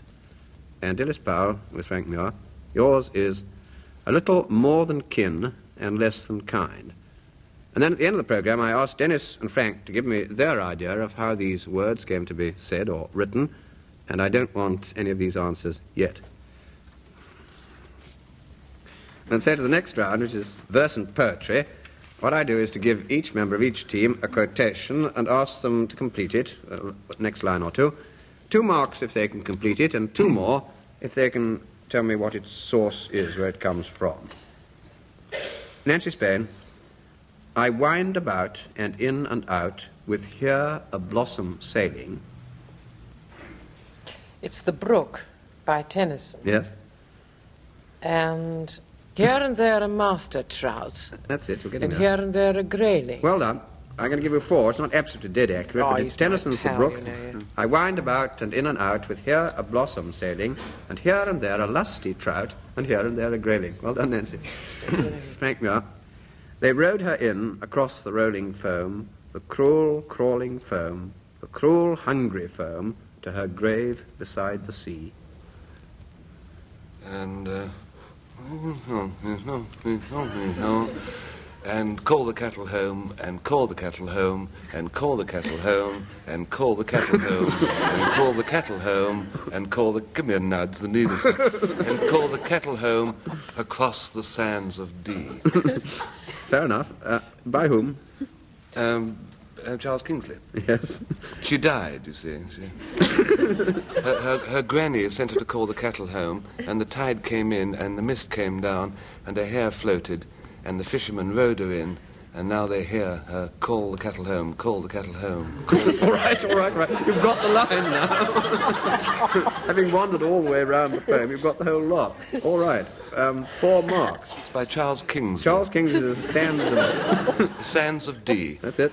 But just to get it quite right, they rowed her in across the rolling firm, the cruel, crawling firm, the cruel, hungry firm, to her grave beside the sea, but still the boatman hear her call her cattle home across the sands of Dee. All those other calling of cattle are in there too, but a bit earlier and a bit deaf later. cattle. And they made no noise, so she had to shout very loudly. But Dilys Powell, yours sounds a bit the same. It was many and many a year ago, in a kingdom by the sea, that a maiden there lived whom you may know. By the name of Annabel Lee. Jolly good. I don't know any more. Well, that'll do. It's her the next name. line. Yes. And who by? Edgar Allan Poe. Well done. Edgar Allan Poe, Annabel Lee. It was many and many a year ago, in a kingdom by the sea, that a maiden there lived whom you may know by the name of Annabel Lee, and this maiden lived with no other thought than to love and be loved by me. 4 marks. Denis Norden. 'Tis all a checkerboard of nights and days, where destiny with men for pieces plays. Omar Khayyam. Yes? I don't know the next bit. Yes, I do. Yes, and you put the pieces back in the box. Yeah. It goes on. Yes, something like that. And leave the board To darkness and to me. Yeah. And Mary called the cattle home across the sand. Difficult to mark you, Dennis. 2.5, I think. Fitzgerald's Rubaiyat of Omar Khayyam, and it goes like this: 'Tis all a checkerboard of nights and days, where destiny with men for pieces plays, hither and thither moves, and mates and slays, and one by one back in the closet lays. That's the half mark, Dennis. You've got sense of that. His chessmen in the closet. Well, this was in Persia, and they did all Yes, they sorts didn't of have things boxes. there. All right, the next round, and this is origins and derivations of phrases. 3 marks for the best answers, if you can give me both the present meaning and the origin of the phrase. Beginning with Nancy Spain, for a song. Well, it means for very little. Yes? Nowadays. In those days, obviously, you turned up outside the castle wall with your troubadour and you thrummed on your lute and sang like a mad thing. It's nice, and nice, but not the right one. No? No. Getting it for a song means getting something very cheaply, but it came from the time of Queen Elizabeth, when she ordered Lord Burleigh, William Cecil Lord Burleigh, to arrange for Edmund Spenser, the poet, to have a pension of £100 a year. And Burleigh, who was a bit mean, said this is ridiculous. What? All this for a song? Because he'd written The Fairy Queen. 1 out of 3. Frank Muir. The phrase, backroom boys. It means the unpublicized scientists who devise things. This is a wartime expression, Yes. actually, the last war. Nowadays they're rather more publicized. But it was the obscure scientists who did all the sort of cunning work in small laboratories. All right, I got to give you 3 marks. Backroom boys, as Frank rightly says, a name given to scientists who weren't known to the general public, but who devised new ways of scientific warfare and made new boffin sort of inventions. And it can now be applied to anybody of that kind. But it was, in fact, a phrase I think first used in 1941 by Lord Beaverbrook, talking about war production, and he said, "To whom must praise be given? To the boys in the back room." Now, Dilys Powell, the phrase, to be made a cat's paw by someone. Well, it means to be used without wishing to be used. Yes. To be used in the sense of being made a muggins of. Mm-hmm. Now you want to know where it comes from. Yeah. Cat getting the chestnuts out of the fire. That's it, quite right. You use the cat's paw. To be used as a cat's paw, or be made a cat's paw by someone, used for someone else's gain, do somebody else's dirty work for them, and it comes from the fable of the monkey who had some chestnuts roasting in the fire and didn't like the idea of burning his own fingers and getting them out, and got his friend the cat to use its cat's paw to get the hot chestnuts out. That's pulling someone's chestnuts out of the fire. 3 marks, I think, Dilys, that's all right. Denis Norden, the phrase baggage, in metaphorical sense. Oh, you mean as applied to ladies? Yes. Well, it's a lady who's no better nor what she ought to be. Yes. Yeah. Why is she called a baggage? I don't know. Jack, I confess myself baffled, my dear. 1.5, I think. Woman, flirtatious, possibly loose morals, but originally, when soldiers went abroad, they were quite frequently allowed to take their wives with them, and the wives followed at a reasonably decent distance after their husbands with the regimental stores and baggage. And gradually the expression, "have you got your baggage with you," referred to the lady who was presumed to be your wife, who was following on behind. After that, it went downhill a bit, this phrase, as many other phrases have done. It's probably why baggage. Americans call a baggage abroad. That might well be it. Now, the next round is all about the word call, C-A-L-L, and 2 marks if you get it right. Beginning with Nancy Spain, I want to know the meaning of to call a man out. To duel with him about some matter of honour. The challenge of Yes. throwing down of the gauntlet and All that, sending of yes. seconds. And Nancy's right, it's an appeal to the other man's honour to challenge him to fight. 2 marks. Frank Muir, a call bird. Is that a decoy? Yes? I think in America you have, particularly in duck shooting, you have an effigy duck which floats and has a sort of aeolian harp arrangement fixed to its head, so that when the wind whistles through its beak, it emits a call. Yes, Frank Muir's quite right. It could be, as it were, an artificial bird like that one, or it can be a bird that's trained as a decoy to attract other birds by its call. Yes, And you so also, Jack, you also tie them by the leg, which is rather unkind. unkind, yeah. Yes. And then the other wretched birds come in and get shot or captured. 2 marks. Dilys Powell, a call of the house. Time, gentlemen, please. Put the house with a capital H, it might help you. Call of the House, Christchurch at Oxford. No, it's not that one. Oh, the House of Commons. Yes, what does it mean? Call of the House. Ashings means when they ring that bell. Who goes Everybody comes home? rushing back. No, who goes home? I don't think you're going to get it. No, I'm sure I I'm not. can't give you a mark for knowing it was Parliament because I helped Can't, huh? there.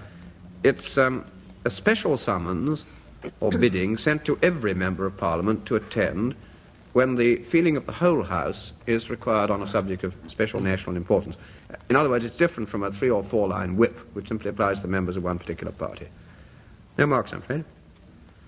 Denis Norden, call day or call night? Call day or call night? That's... Doctors have got that outside. They've got 2 bells. And it says call day and call night. They do, too. Yeah. Right. Yes. I don't think, yes, it's not a phrase, though. I use it as a phrase. When we say it's not a phrase, if it's used as a phrase, it's a phrase. No, you just push with your finger. But I always read it first, out loud, and therefore it can be a phrase. Other than that, I don't know. Half a mark, I think, for ingenuity. It's in the Inns of Court. It's the name given to the day in each term, each legal term, on which law students are called to the bar. Well, now we come to the last round and go back to the quotations I gave to the 2 teams earlier on in the programme.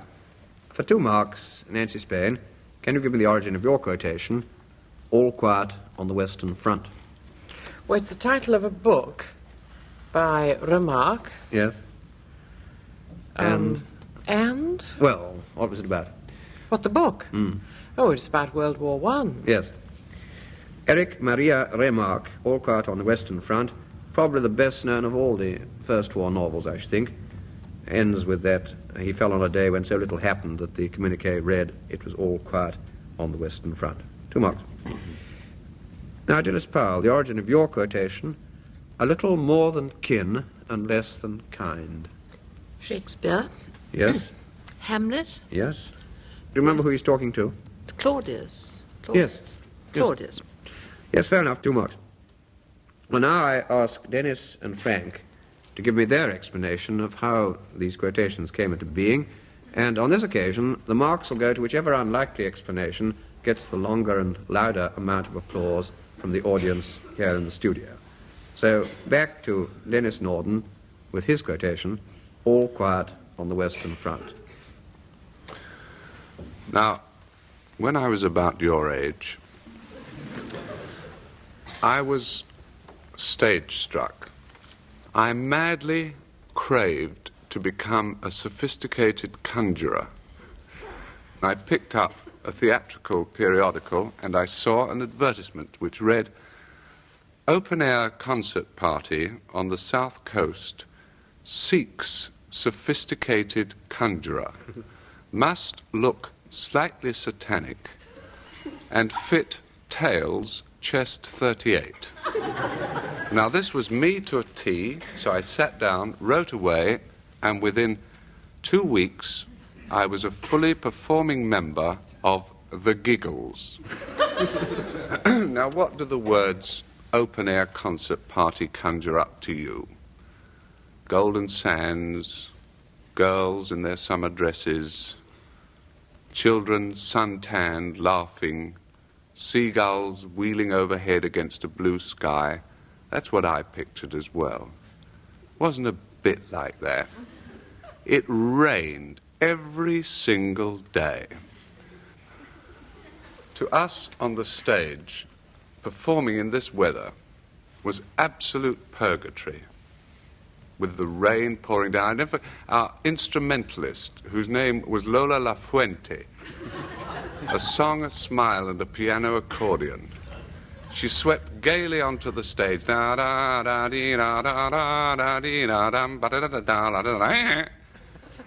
The was her accordion. She had rain in her bellows. There is no more melancholy sound in the world than a waterlogged accordion. I think one of the worst hit was our dancer, Twinkle Toes, the silver toes of Trixie Laverne. It was a shame because she needed the money because she was sending her granddaughter to domestic science college, slipped in a puddle and fractured her tibia. As for me, if you can picture trying to produce lighted cigarettes in the pouring rain, wearing this borrowed tails and a white cardboard dickie, a wet white cardboard dickie. It couldn't go on like this. After 4 weeks, the governor, what a grand old trooper he was, Ron Chuckles Baxter, 75, and still with the same gay twinkle he had when he performed at the opening of the Crystal Palace. He called us together and he said, "Lads and lasses," that was his catchphrase, lads and lasses. He said, "We can't go on like this." He said, "We must find ourselves another seaside resort with an indoor venue. Venue is a theatrical term meaning a place where you perform." He said, "I will send Mrs. Baxter," that was his good lady, or baggage, or... and he said, "I will send her on a tour of all the other English seaside resorts and see if she can find a place where we can perform indoors. And in the meantime, the show must go on." So it went on, and on, and on. And suddenly, the telegram from Mrs. Baxter came. We rushed to Ron Baxter's dressing room, pounded on the door. "It's here, Governor, it's here." No reply. We opened the door, and we saw we were too late. That great heart had given up. It was ironic.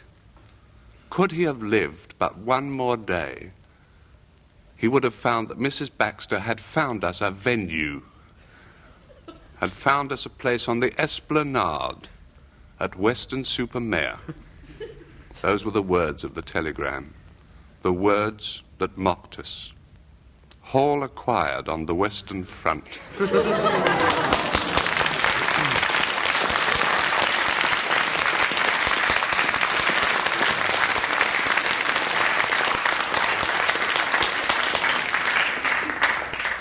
Well, if you'll dry your tears, we'll ask Frank Muir to tell his story now. And if you remember, his quotation was, "A little more than kin and less than kind." I know a chap who, had he not put on a bit of weight, could have been the greatest Shakespearean actor alive today. His name, me. I was 11 at the time, and I was at school. And I was a thin chap. I've always been thin, but I was very thin. I had no superfluous weight at all in those days. And the headmaster was a bit worried about my weight, actually. He, whenever I had a bath, you know, he always used to insist that I clenched a clothes hanger between my teeth, just in case when I pulled the plug out, I didn't go down with the water. And but I didn't mind. Somehow it made me lively, you know. I worked hard, I played hard, and at the end of term I did very well in the exams. I remember the prize they gave me. It was marked for all-round keenness. It was a book called The Red Deer by the Hon Fortescue. And it was the saddest story I've ever read in my life. And I burst into tears and sobbed for 2 days, and occasionally used to wake up sort of hiccuping and sobbing for the first 3 weeks of the summer holidays. I still, for years afterwards, I couldn't think of it without it sort of great sadness overwhelming. I'm all right now, but it was a story of this big red deer who had a little baby deer, and they were going through the pine forest and they were being hunted, and it was dusk, and the little baby deer ran away from its mother, and the hunters saw the little baby deer, and the mummy got wounded, and then the baby deer cried, "Mummy, pity."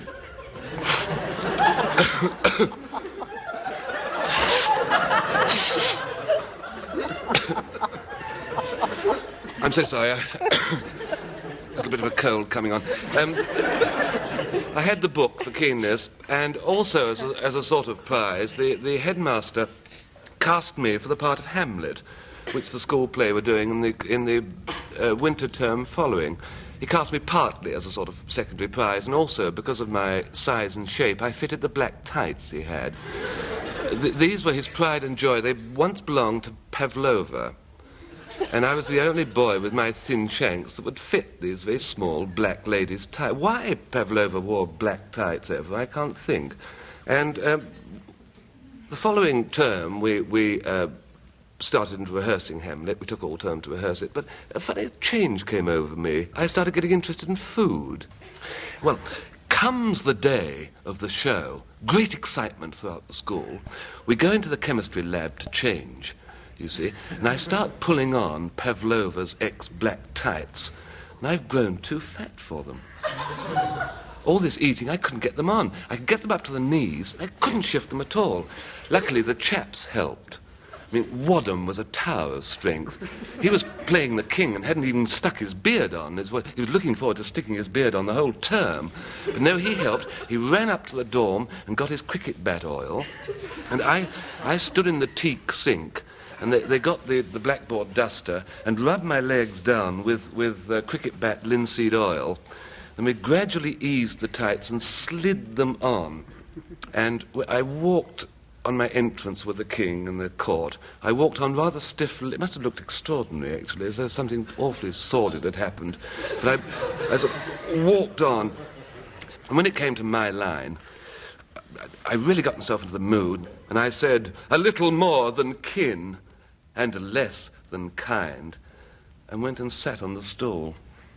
Well, of course, there was a like this. My tights, Pavlova's tights, the headmaster's pride and joy, split, down give it to the knees, and where should have been costume was me. And there was a frightful row, and the following morning I was in the headmaster's study, got 6 of the best for slothfulness, 6 of the best for carelessness, and another 6 for destroying the headmaster's valuable property. Ladies and gentlemen, that's what happens when you put on a little weight. You see, the first term, fine, lithe, active, get a book, get a prize, all about this red deer. And second term, slothful, fat, get whacked. In other words, a little Muir, thin, keen. A little less thin, caned.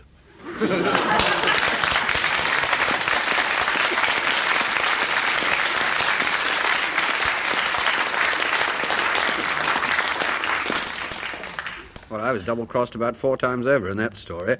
I think Frank Muir just wins on your vote. It's rather difficult for me to judge, but I think so, without going actually into the nearest decibel. And then to a final score in which Dilys Powell and Frank Muir win by 5 marks from Nancy Spain and Denis Norden, and it also brings to an end this edition of My Word.